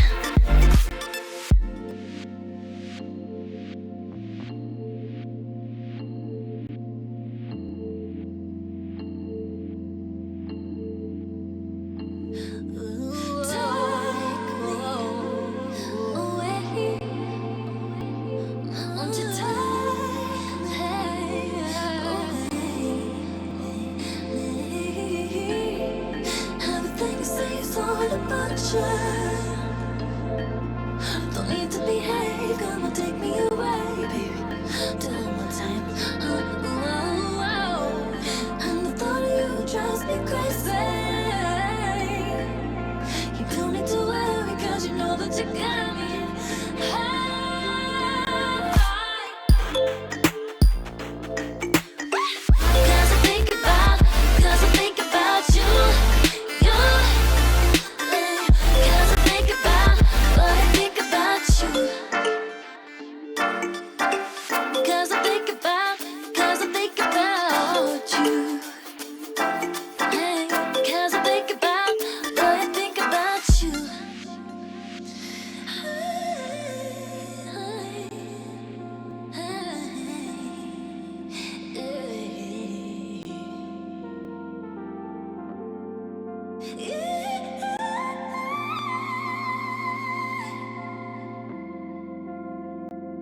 I feel you on the edge of my life. Driving a perfect wedge straight into my mind. Come out from under all these indecisions. Oh, make room for somebody else. Circling the edge, way up high. Don't know if I'll ever have a useful alibi. Gone too far to stop. Yeah, I'll try. Flying, crashing, looking for a perfect suicide. Circling the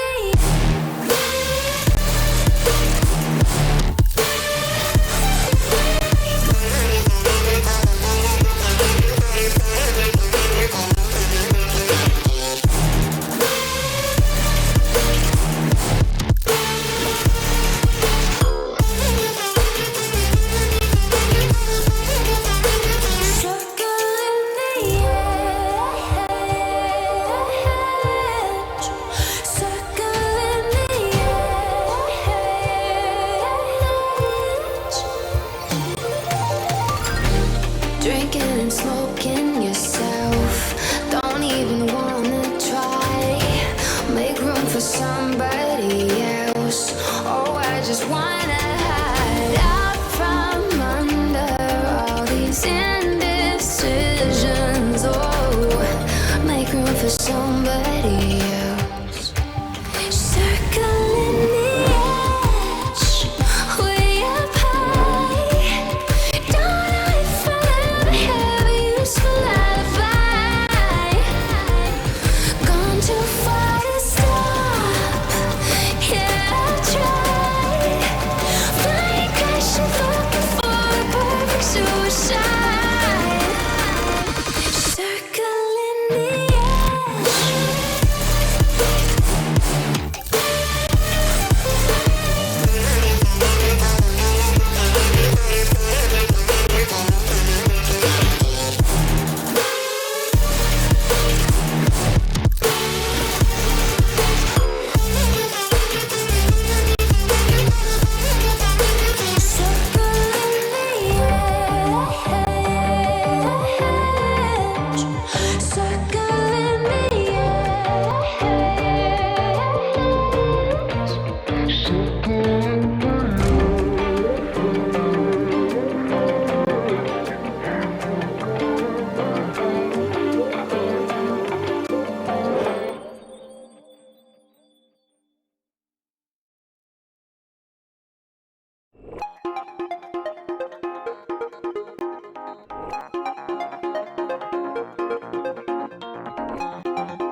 to escape. It will change your mood. When you're walking on the moon. Walking on the moon. Walking on the moon. Chase. Enter into a new dimension of gaming and unlock your gaming experience. Powerful and portable. with uncompromised graphics performance. The way you play will never be the same.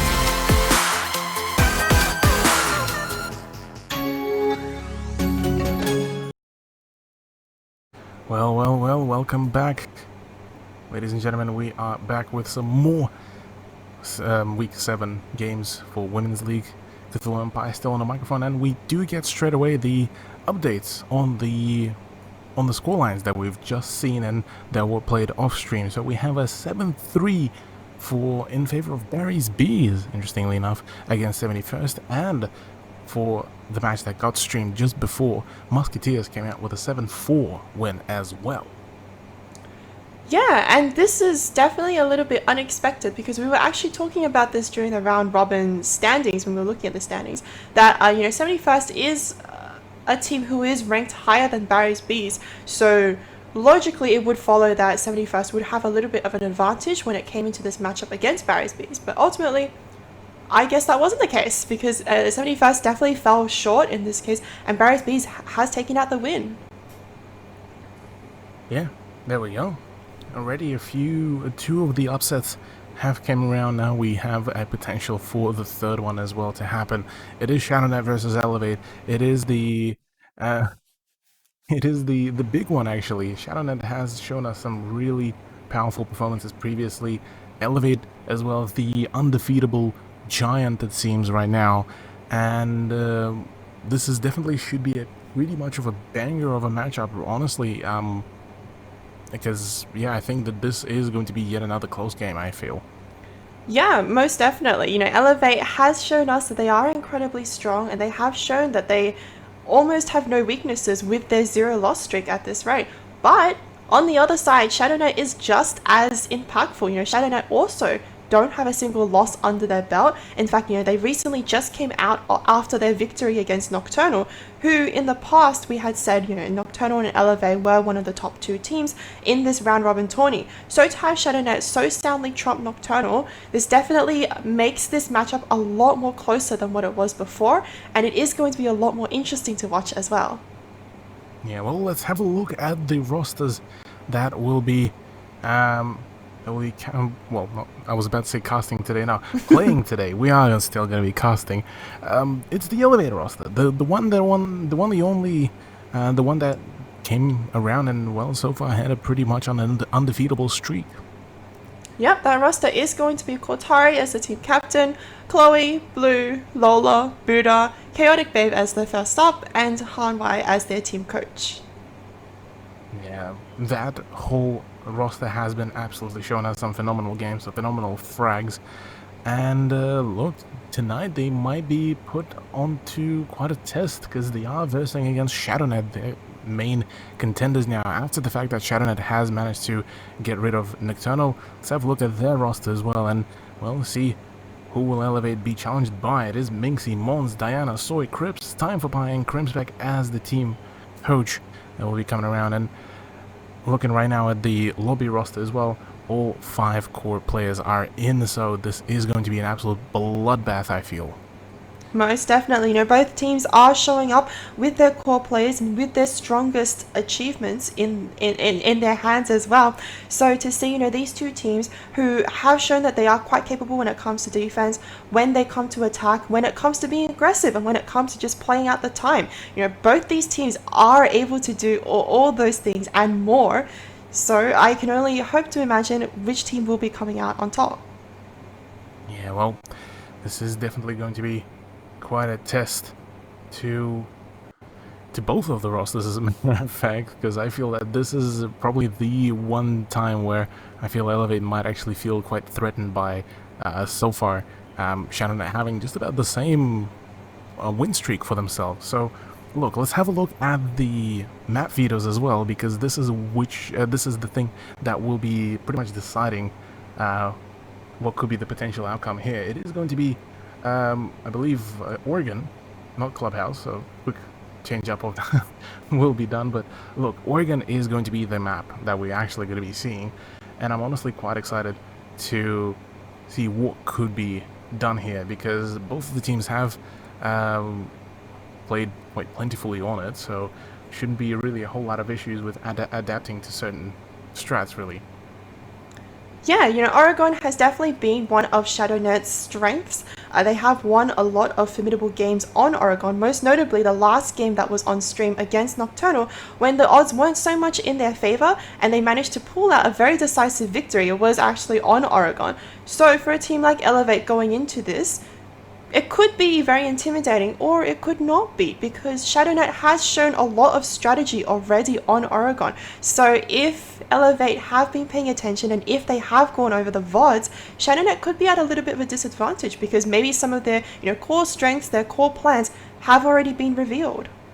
Yeah, well, let's have a look quickly at the actual Oregon itself, as we are already having all the R's coming around. It is going to be ShadowNet, it is going to be Elevate, and it's Elevate to actually kick things off on the defense. Which is actually going to be probably the most exciting thing, because this is straight off the bat going to be a grand test for ShadowNet, whether they will be able to keep up with the defense of Elevate, as it feels like it's occasionally kind of the strongest suit of the currently defending team. Well, that first ban is going to be coming out of Elevate's side, and no surprise there, it will be that Thatcher ban. We touched upon this briefly when it was the previous game on Clubhouse. Thatcher is just such a strong operator with his EMP grenades.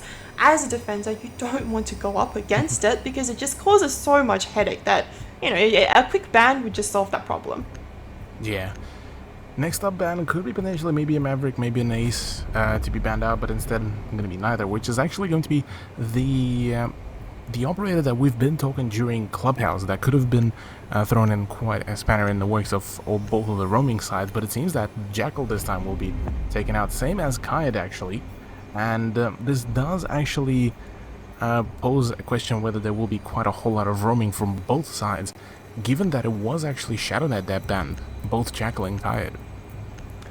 Yeah, for ShadowNet to be going for that Jackal ban could indicate possibly that maybe they don't have a Jackal player on their team, or when it comes to defense, it's just an operator that they don't really want to play around, because maybe they're going to be going on the offense quite aggressively. Yeah, so well, with that now being concluded, we are going to be jumping straight into the first round, and straight off the bat, we're actually going to be going to the laundry room and supply, given how powerful it can be sometimes. If you're able to lock it down, it is most certainly one of the best sites to really play off, as I just nearly yeet my controller out of into the shadow realm, but thankfully we're alive, we're fine, we're good. But yeah, looking at the rosters right now though, what kind of approach might we see from ShadowNet? What do you reckon, Pi? Well, I mean, ShadowNet's lineup is quite straightforward. We did see a little bit of a Montagne come out the last time that ShadowNet were attacking, especially when it came to that basement site. But that was also because ShadowNet were playing with a substitute player. Instead, this time they do have Minxie, one of their core players, down, which does introduce the operator Capital.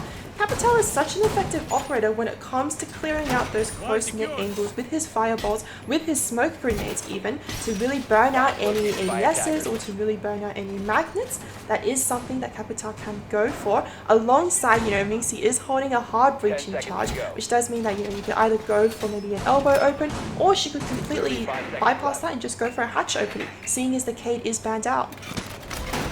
Yeah, the secondary hard breach device is definitely going to be a huge thing as well to really use if, say, Diana does end up falling to all the unfortunate circumstances. But the other thing actually that I completely forgot for us to mention as well is the fact that Elevate didn't really even bother with a clash ban that actually has been favored quite frequently by ShadowNet, well, namely their LPL Pro team, but nonetheless, Minxie was one of the few players that actually was maining Clash for a fair few games, especially in Oregon, so it's quite surprising to see that it's not going to be the case. Instead, we are going to be seeing a pretty usual, well, quote-unquote usual lineup, with all 5 players having straight away the guns and, well, no shield operators really to be coming out. Soy is going to be going for a little bit of that laundry push, but unfortunately I believe that drone actually got mute jammed, which does mean that Soy won't have the available intel to really act on this. However, breaking those bottom main barricade will be asserting a little bit of pressure onto Elevate and will, really make them aware that there is a push from that direction. Meanwhile, that hatch has been opened up by Minxie, and I am a little bit surprised to see Elevate not go for a more vertical control, because in the past we actually have seen Elevate being one of those only teams actually who have gone for a control in attic. Opening up that attic hatch down into meeting to control that meeting hatch is something that Elevate has shown us. So possibly this could indicate that Elevate is going to be going for a little bit more of a conservative hold, a more of an anchor down hold. Well, that's a possibility. It seems that right now actually we might be seeing a dual push through the main stairs and the freezer as well, where Butter is actually having her position set up pretty well. Oh, that would have been a cheeky angle to really contest from, as the Goyo player does get spotted out, and Diana might be looking into maybe trying to find the Goyo as quickly as possible, because right now this is going to be quite a main distraction here. And whilst she is actually distracting where the push could have came around, but it seems that neither Mons nor Diana were really keen on that. Meanwhile, on the main entrance though, there is quite a crossfire being done here. Smoke canisters do come out, which does mean that Soy is going to be a little bit pressured as to where she is. She is going to be pulling out her Ash gadget to be able to deny that Goyo shield from existing for any longer, and it will be Minxie to get that first kill onto Lola all the way from those tower backstairs. Yeah, Bluey also finds herself a kill onto Minxie as a trade-off, but Mons is there as well. Mons and Crips, as a matter of fact, to find a few more openings, as well as that Cortari keeps on, well, it's a gift that keeps on giving us. Right now she is able to actually force it back into a 1v1 situation, but Bluey with an AUG just has a better reaction here, really, and Elevate doing out the first round, but off the back of a 1v1. Yeah, that was actually incredibly close considering how much utility that Shadow Knight had expended to be able to force Elevate into those corners. A lot of those Goyo shields did actually get popped, which does mean that Elevate was a little bit restricted as to where they could be going for the rotates. And Shadow Knight did also have that laundry that freezer control, which meant that there was a variety of angles available to them. So ultimately, I feel like their push was a little bit rushed. Maybe they didn't have the appropriate intel or the appropriate reaction time to really capitalize on that, and ultimately it was Elevate who managed to take the first round away. Exactly. Well, they are now going to be going back to the kids' dorms and main hall that is usually considered almost now the primary side rather than the secondary. But looking at the lineup, slight changes here and there. We do see the introduction of Maestro here, as well as that the Valkyrie is going to be coming around, as well as that the Bandit as well, to prevent the breach, or rather delayed for a little bit. Whereas on the side of ShadowNet, no changes whatsoever really. I'm assuming Minxie's secondary heart breach charge is going to be coming in handy here, right at the attic wall, whereas the main push by Diana is going to be contested over here at the walk-in closet. So overall, gotta say, 5 seconds left. this could be a very potent play by ShadowNet. They've really managed to achieve victory in their previous run, where they were able to apply pressure from two parallel almost lines. If they're able to do a similar thing here, they just might be able to actually force Elevate out of the comfort zone.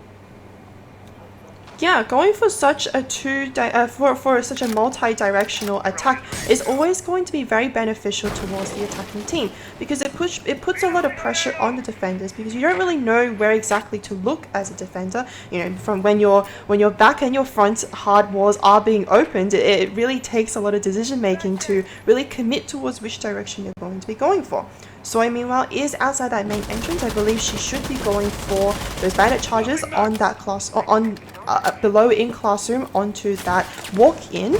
Meanwhile, some attempts will be placed into denying those bandit charges on that attic wall. However, they're still staying up, and Chloe is actually holding a very aggressive vertical angle, firing down at anyone who so much as comes close to going for those balls. Minxie is going to be a little bit pressured. She does need to blind fire a little bit to get those bandit charges, but ultimately I believe she should be able to get that done relatively easily. I wouldn't call it just yet because it seems that Chloe is actually having a jolly good time, really, denying any pushes from here, as well as that with Mons already gone, Diana is just down. It seems that one of the pushes has been completely thwarted now, as it's all down to Soy, and Soy needs to really start rotating and use her Ash Charge really here onto that very wall. But it seems that finally the breach is going to be successful without her assist, so Soy will just continue applying pressure from the just outside the master bedroom. Diana did get taken down without a lot of trade, but she was able to open up that closet wall, which could prove very impactful for Soy should she choose to go for more of a pinch attack, seeing as Minxie and Crips are going for that attic push. However, that hole that they've opened up is quite small, which does mean they have to be very careful when they are vaulting in. Minxie with those fireballs is able to really cut off any way that Chloe is going to be rotating, and meanwhile Soy from that pinch is going to get Cortari. Minxie gets that kill onto Bluey, but meanwhile in the background Bluey gets that kill onto Soy as well. And a C4 to boot as well onto Minxie. Well, he's definitely rubbing in the salt there on the injury. It's all down to Crips to try to come out with the win here. It is a 1v3 situation, but she is very healthy, but no longer, as right now Chloe is the one to get the drop on her, and well, that's the win in yet another round. A much more decisive win, must I add, for Elevate. Yeah, I feel like that whole round was just very unfortunate towards ShadowNet. You know, they had the right intention when it came to opening up whichever objective that they needed to go for, but they weren't able to really go for any successful refragging. Instead, it felt a lot of the times that the position was being caught out. They were almost playing into the momentum of Elevate. Elevate was just pushing them when they wanted to and really just going for those aggressive peaks and aggressive swings that Elevate is known for as well. Yeah, and it seems that right now ShadowNet are quite having a bit of a tough time really finding the kind of counter to those to that kind of aggression from Elevate, and seeming to be struggling just a little bit, although it's early into the game, so maybe this is the round where ShadowNet will be at the very least able to predict some certain patterns from Elevate and be able to punish them. But otherwise right now it seems that even on a solo play level, it seems that the aim play is kind of betraying here ShadowNet. Yeah, I feel like for a team of ShadowNet, we've definitely seen a lot more come out of them when it comes to just gunplay, as evident in their game against Nocturnal. So maybe it's taking a little bit of time for ShadowNet to really warm up. Ultimately, you know, after this round, however, that excuse isn't really going to be holding anymore. They really need to get their game going. Otherwise, they're going to be passing up too many defender rounds to Elevate, so that when the rounds swap, ShadowNet won't really have a lot of rounds to really work with when they are on defense. Now here's an interesting thing. Yet again, we are seeing a two-player push up to the watchtower, whereas it is a three-player push from the, well, I'm assuming, pardon, that is the trailer park. And interestingly enough, actually, Elevate are still pretty well prepared for all of this. They're still keen on denying as much ground as possible, although no reinforcements in the dining, which does potentially potentially allow ShadowNet to take firm control there, but instead they are going to be contesting against Lola, who has been already droned out, but she is setting up plentiful amount of utility to, wow, get the headshot there onto Minxie, and potentially could have gone on to Soy, but oh my, that was a very saucy headshot there. Yeah, and that was an equally impressive retrade down from Soy. Buddha is going to be getting that kill onto Mons, who isn't looking the right way in this instance, which is not what they want, because now Soy needs to retake all of that top floor by herself. She is going to be droning herself, and she does still have Chloe to contend with. Chloe, the smoked player, still has 2 more smokes in her pocket, which does mean that Soy is going to be pressured no matter which direction she goes in from. And it looks like the next kind of pressure point is going to be the kids' bedroom, where she could be theoretically C4'd, but it seems that Butter is instead going to be trying to go in for the push. Cortari also finds a shot onto Diana off screen, and right now this is just an unfortunate mess there for ShadowNet to really deal with, although Baby Soy might just be able to find herself a few more frags, because right now she's able to tag up buttered quite substantially. Cortari is also quite lit up as well, whereas neither KT nor Soy has lost their HPs just yet. Yeah, Soy and Crips really need to meet up, otherwise these one-by-one picks are going to happen over and over again. And now it is just going to be Crips by herself. Cortari manages to get that final kill onto Crips, but if you look at that last screen, there was so many crossfire angles down that I'm surprised it was actually Cortari who managed to get the kill. Crips was definitely not in a good spot to go for anything at that point. Yeah, not at all. It's definitely looking like it's just a complete and utter domination here right now from Elevate's defense, and not really is being done. No much rather is being done by ShadowNet, as unfortunate as it is. Given that, like you mentioned before, as soon as round 3 concludes, if they do lose, they pretty much lose that that excuse of just trying to adapt to Elevate's approach, as it seems that right now Elevate just being allowed those 1v1 situations, which they are pretty much banking on. The moment there's any kind of a 2-player push that could be happening from ShadowNet, I definitely feel like that Elevate players could be punished very heavily here. But even when there was an attempted flank, it was either not drawn down or we kind of missed out on, and pretty much got yet again punished by the roam of Elevate. Yeah, well, as it is in this round, ShadowNet is going to be going back onto the attack, onto that basement site. I believe the last time that it was incredibly successful, the hatches were opened up relatively easily, seeing as Mixie was on the Capitan. She did have that hard breaching gadget in her pocket.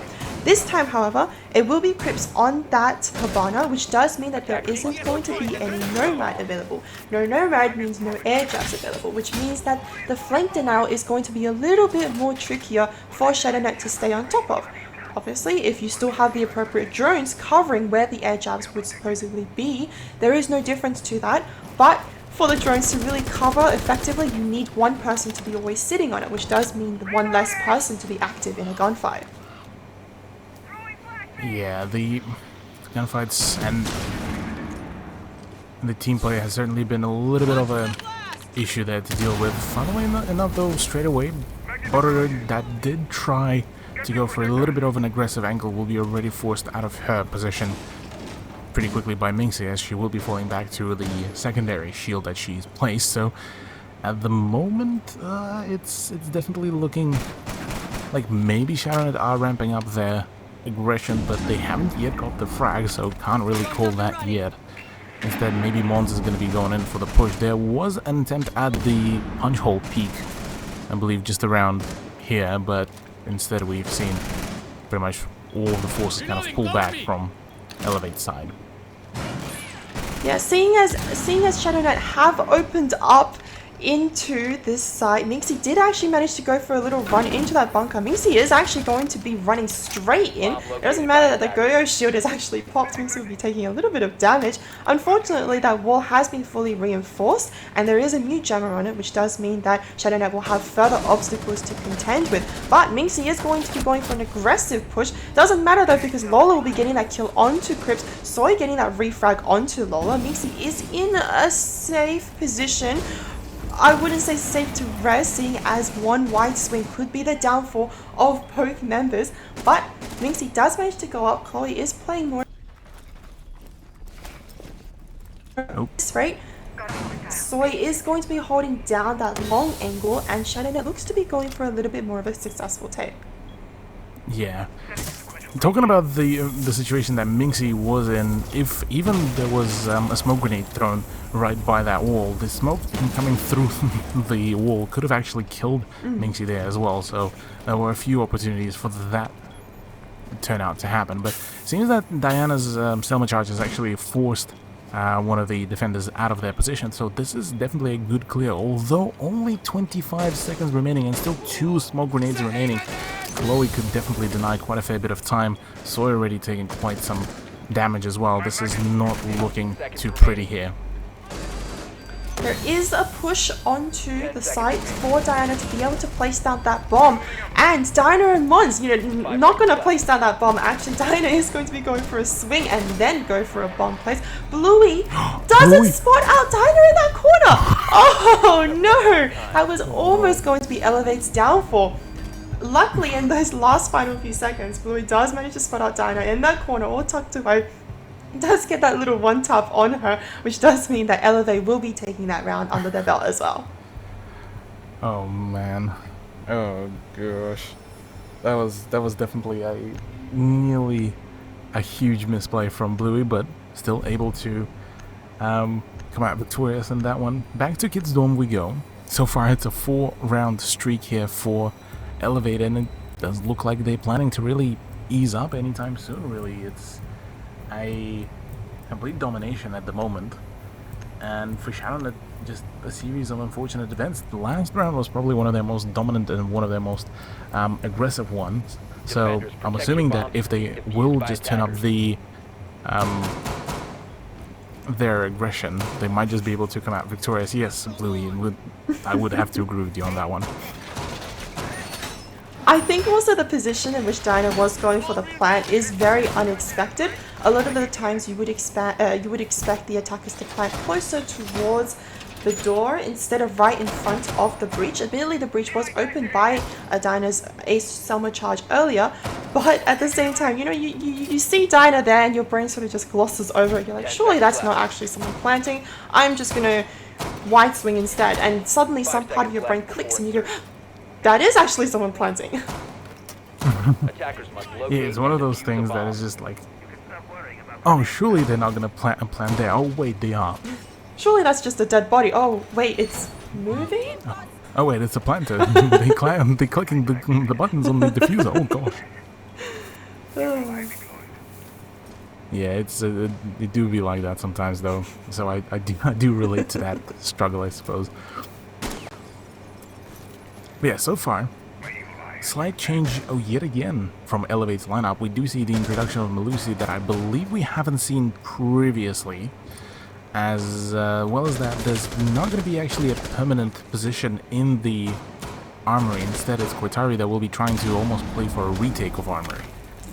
Yeah, Cortari definitely has some strong angles open in that trophy corridor, and ultimately Chloe is going to be going for that aggressive vertical peeks down below to try and deny any of her bandit charges from really being popped from below. But Soy is holding down that attic window, doesn't manage to land the correct shots onto Buddha. Buddha will live to see another day. Crips is going to be droning out that top area. Drones coming out of both Crips and Wands, really securing down that site.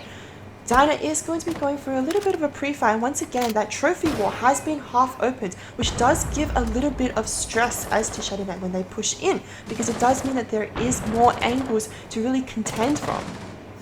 Yeah, interesting usage of the Selma charges. Diana gets instantly punished for that very play, and well, able to actually body block the Evil Eye, so at the very least it does get prevented from damaging any more of the valuable equipment. And funnily enough, actually, it's Soy that actually opens up onto border straight off the bat, and that is the Maestro gone and out, and the breach has already also commenced. So with that as well, Soy punishing yet another one. That is Lola. It definitely looks like finally Canada are just about to break the loss streak here. Minxie, meanwhile, creeping up from Red, gets that kill onto Cortari, and Crips with a headshot onto Chloe as well, which does mean that Bluey is going to be the only one left on site to really hold down the fort against 5 members of Shadownet. Soy is holding down the crossfire, Crips is holding her rotate. Things aren't really looking good for Bluey at this point. All Diana needs to do is get that bomb down pat. At the moment, Soy also should be holding an angle there, but she is not. Actually, finally will be getting right onto it, but right now would have a very tight angle against Bluey right now. The bunk beds should still provide some cover, and Bluey trying to get rid of Soy won't be successful, and it's a flawless round all of a sudden from Shadownet. What a huge turnaround for Shadownet. These past few rounds, Shadownet has really been struggling a little bit to really get into the momentum of Elevate, but all of a sudden, they've just completely flipped it around. Shadownet have gone, we've prepared against this, we know what you guys are going to be throwing at us, and we're going to throw it right back at you. Exactly. Well, final one is going to be Kitchen Dining, the side that hasn't yet been shown by Elevate, so potentially this could be kind of their final ace up their sleeve before the side change. And maybe this is going to be where Elevate would score themselves the 5th one, or maybe ShadowNet will continue their comeback here as they just started ramping it up. A single win though, 4-1 scoreline, 3-round differential there for ShadowNet. Quick maths. Maybe we shall be seeing a comeback from them, but it's still quite a far-fetched question at the moment, I feel. Yeah, it's still going to be a tough job to go for a comeback, but if ShadowNet show us the same momentum that they showed us just then on their attacking push, I think Elevate could definitely have a little bit of a struggle in these next few rounds, because ShadowNet just then almost played like they were a different team. They were so coordinated, they had all these pinches, they had all these effective drones, and their gunplay was on point as well. You know, Soy holding down that big window, getting those pivotal frags when she needed to. That's really one of the reasons why they won that round as well. Exactly, yeah. Definitely being able to essentially give a taste of, I suppose, Elevate's own medicine on some of these plays, and big props to Soy as well with finding those nice shots from the double window. Definitely managed to allow ShadowNet to finally get on board with the points. Although it seems straight off the bat a little bit of a slowdown from the push for ShadowNet already. Soy is yet to make an entrance to the front door, even though the drones should already be saying that there's pretty much nobody there. And if they would have taken control earlier of the main lobby, maybe go into the push for the meeting room, they would have been able to actually pinch Kutari before Bluey even made a rotation over. So few things could have been achieved here, but instead we are going to be seeing a push towards the watchtower. Yeah, push towards the watchtower. Mons is going to be placing a claymore on that landing area of the tower, which does mean that their flank is going to be at least more protected than what it was before. Dinah will be opening up those attic walls, which does mean that attic control should be secured relatively soon. And seeing as no member of Elevate is actually playing in that attic area, that attic control should be relatively easy to secure. But look at the strong defense in that dorms area. You know, Bluey and Lola are quite close to each other. They are rotating quite effectively between the two. And as I'm saying this, Bluey is going to be getting that initial opening frag onto Mons. Buddha following that up with that kill onto Soy as well. Yeah, with Bluey as well picking up another kill, it seems that right now that crossfire is just absolutely nutty. Bluey and Cortari actually going in, and Elevate responding back on ShadowNet with a flawless round of their own. I feel like that was a superb rotate coming out from Elevate. You know, they actually started all off majority on site, but as soon as the intel was communicated that there was going to be an attic push, instantly everyone on Elevate just rotated towards those stairs, covered any flanks, covered any cross angles, and they were actually able to pull off a flawless round in retaliation against the flawless round that they just suffered. Yeah, well, it is going to be the grand time for ShadowNet to start pulling a comeback here, because, well, they're only 2 rounds away from taking an L loss here and pretty much putting a stop to their flawless run, although it wouldn't really drop them out of playoffs at all. It still would be quite a sting to end the regular season on a loss against Elevate, the team that pretty much it seemed like it was the main objective for ShadowNet to really beat here. But it's not over yet, so we may just be able to see a comeback to be performed, as, like I said, defense is definitely the strongest suit of both of these teams. So quite possibly ShadowNet should be able to come out with their own streak here. Yeah, and we also see Buddha picking that operator Montaigne. We did see ShadowNet with a little bit of success on that same operator the last time that they did play Clubhouse. So I'm a little bit surprised to see that they didn't pull it out when they were on attack. So I'm keen to see how well they'll respond to a little bit, of their own really strategy, and to see if they can really play against having a shield in their face, because for a lot of teams, not having the appropriate operator defender lineup to really go against that Montaigne can really be your major downfall.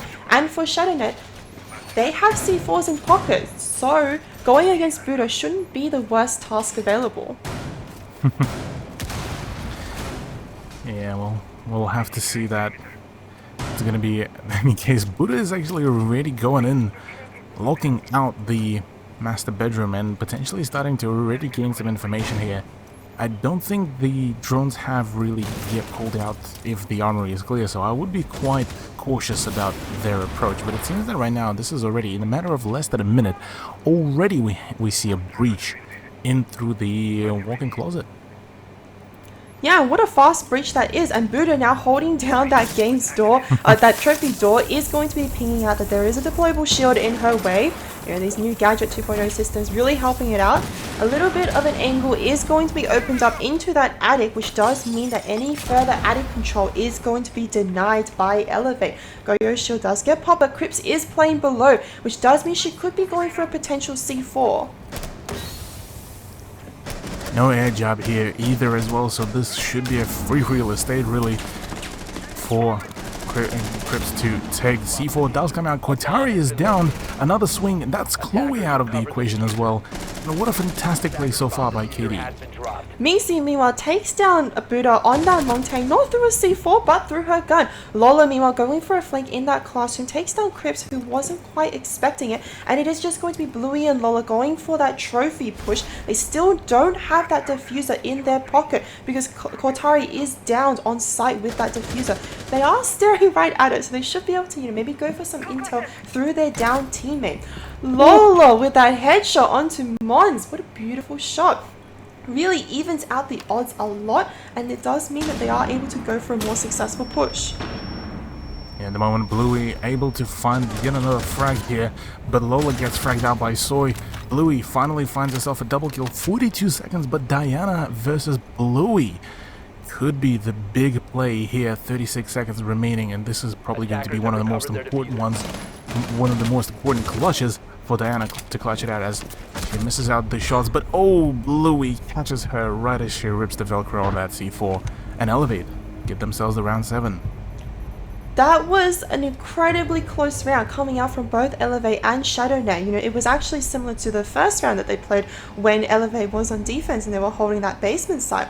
Unfortunately, ShadowNet just weren't able to clutch out. They weren't able to just go for those direct trades, which does mean that now Elevate is going to be at match point, which means that ShadowNet is going to be pressured into this tight little corner where any small mistake could mean a loss.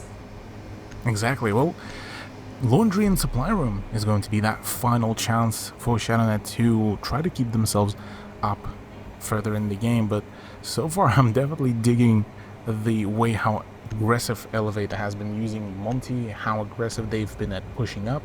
Although they didn't get punished halfway through the round for their aggressiveness and the lack of the drones, I definitely think that they might have a slightly higher chance of winning here, now that they have kind of shown us how much active kind of gameplay they are going to be bringing to us, rather than what we saw from ShadowNet, where they spent quite a solid amount of time actually on the drones, which is not a bad thing, but against a team like Elevate, it is more crucial to take some of the early gunfights to get the early player advantage, at least to me. Yeah, I agree with that, and for ShadowNet, they really need to be confident in this hold as well. Luckily, I believe they are going for more of a pillar hold, especially with a Goyo that allows you to have more deployable shields in your pocket, or more shields in your pocket. It does mean that to be able to hold that pillar area with that shield, you will be able to help out Diana, who is holding on to that elbow position. Going for a little bit of a crossfire is something that is incredibly strong in Siege. And seeing as, ShadowNet probably don't know this, but seeing as Buddha is on that Montaigne, it could prove to be a very effective push. But instead, Elevate is going to be going for a full send down those main stairs. Could this be a start of a little bit of a rush? Yes, entirely is. Lola is going to be leading the charge straight into Laundry. Buddha is going to be quickly identifying any form of intel that is available, and it is just going to be Mons who is going to be pressured. Yeah, already Lola is actually taking control of the players. Bluey decides to headshot her own teammate, Cortari, out of the equation, but so is Diana, as Lola is able to take control of that, and all of a sudden, A side has been completely retaken. Well, just as I say that, Minxie is able to find a shot into Chloe, so that does leave Buddha, Bluey, and Lola once again to try to clutch it out. Another gunfight that does erupt, and that is Bluey that is trying to find himself another frag here. Possibly could be finding maybe the one mine, but right now Butter is actually playing a very dangerous game. She is alone, and well, Minxie plays a fantastic game, able to catch Lola off guard right on that swing, reads into that, and now that does leave all down to Bluey to really do everything. But right now, 1v4, this is not looking too pretty, and well, there we go. Mons able to shut it down. So I feel like that was a little bit of a cheeky play coming out of Elevate. You know, maybe they seen the scoreboard and they were like, oh, we're 6-1, we can afford to really just try something new, try something fun.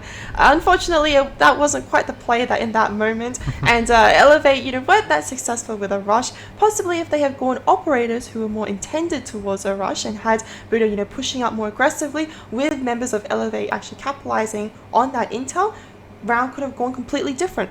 But at that rate, it was Shadow Knight who managed to really retake that entire laundry site quite successfully. You know, Minxie definitely pulling her fair share of the weight, being able to take down all those members who were hiding behind Buddha's shield, and ultimately Buddha in the end was quite an achievement.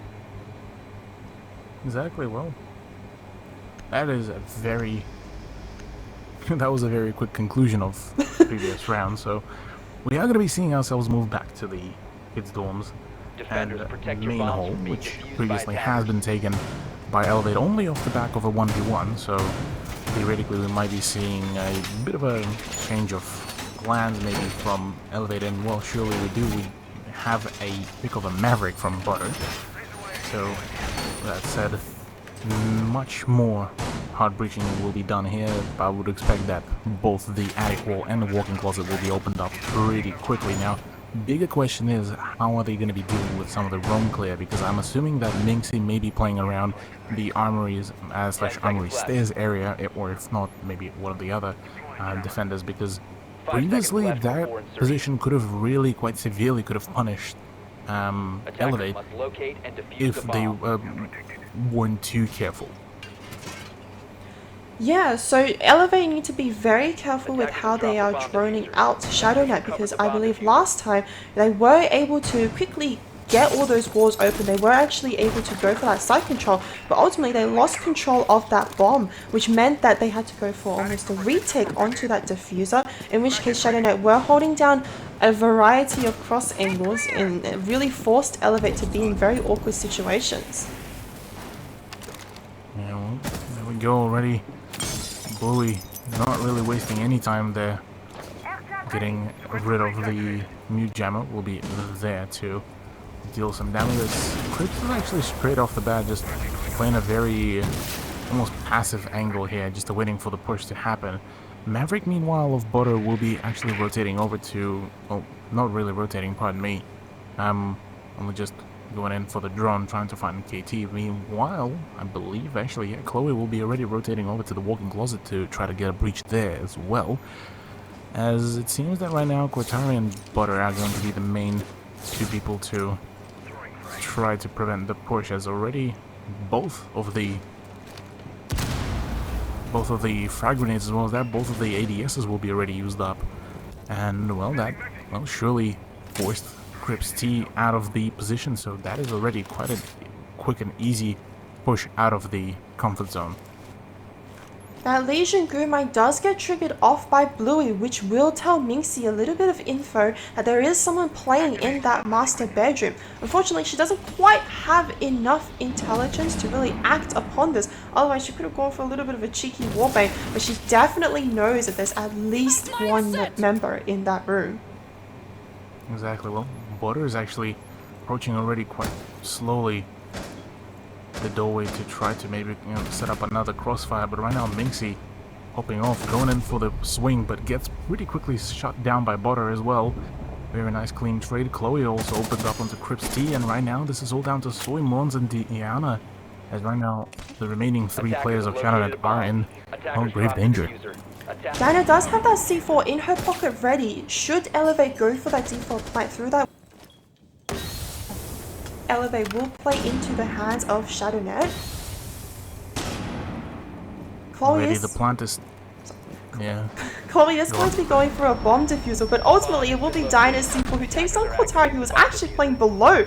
Buddha rotates over to the dorms and the bunk area and manages to get a double kill, but ultimately Soy gets that kill onto Buddha, but she falls so low and she doesn't get that kill onto Lola, which does mean that Elevate will be winning out the round. And not only that, they will be winning out the map as well. Indeed, Elevate will continue their flawless run here, finishing it in the regular season, but they will get to potentially contest it in the playoffs as well. But such a dominant victory, 7-2 scoreline, and Bluey to be the MVP of the game, 12 kills out of all of them. As well as that, Lola, who's usually the MVP player of Elevate, only managed to score herself a 7-1, but still nonetheless a fantastic performance from the whole squad. Yeah, that was certainly a great performance coming out of Elevate. You know, they had a little bit of a shaky moment halfway through, but they definitely really pulled it back and really showed us that they are quite capable when it comes to taking on any form of attack or any form of defense.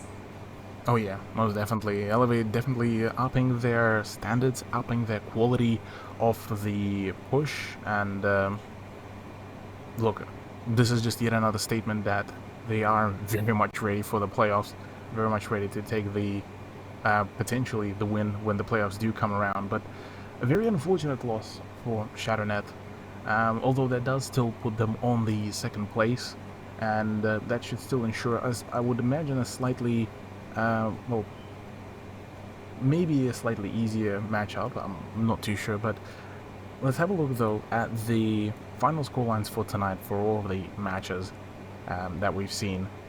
It is going to be 7-2 for Elevate against ShadowNet, 7-3 for Barrysbees against 71st, and 7-4 for Musketeers against King's Women. So two of rather, well, kinda unpredicted upsets that came around here for tonight, and well, a fairly expected win for Elevate, although quite an unfortunate situation for ShadowNet as they were just this close to greatness. Yeah, they were definitely extremely close to taking down Elevate, but ultimately, you know, Elevate really showed us round after round just how strong they are and just how consistent they are when it comes to holding down the objective and really going for any form of attack onto it. But for ShadowNet, this doesn't mean that this loss is in vain, because ultimately there is still a chance that ShadowNet could rematch against Elevate in the grand finals, supposedly if ShadowNet will be performing well in the semi-finals. So, you know, maybe for ShadowNet this isn't such a bad scenario after all, because to get that little bit of experience to play against a team like Elevate and to really know how they play and to really predict their flanks coming through, it could prove to be a game changer the next time they face off against each other. Most definitely, and I'll be definitely keen to see that happen in the playoffs, but for that we'll have to wait maybe a week, maybe 2 weeks. So for now, this is it pretty much from us. Huge thank you to all of our viewers who came around to watch the games. Some very close games really, and quite exciting ones, some very exciting scorelines. Thank you, Pi, for joining me tonight yet again, as it's always a pleasure with you. And massive thanks to our sponsors as well: Ubisoft ANZ, ZQ Racing, Computer Alliance, Intel, Cooler Master, and Asus ROG. Thank you all very much. Stay safe, and we'll see you in the next broadcast for the playoffs. Take it easy.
transform into a new dimension of gaming. And push your PC to the extreme with uncompromised graphics performance. So compact you have to see it to believe it. The way you play will never be the same.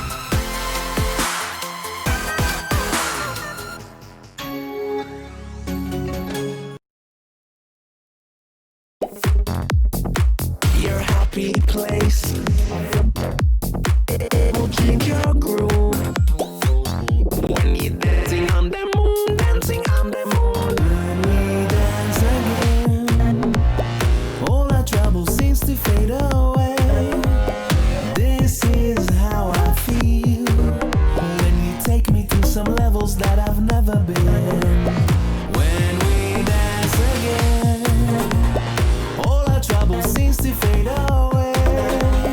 This is how I feel when you take me to some places that I've never been.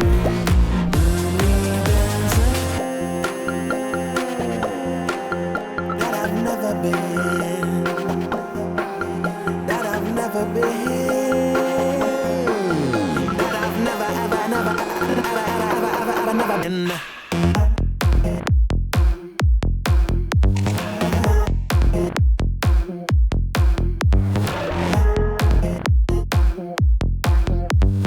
Walking on the moon.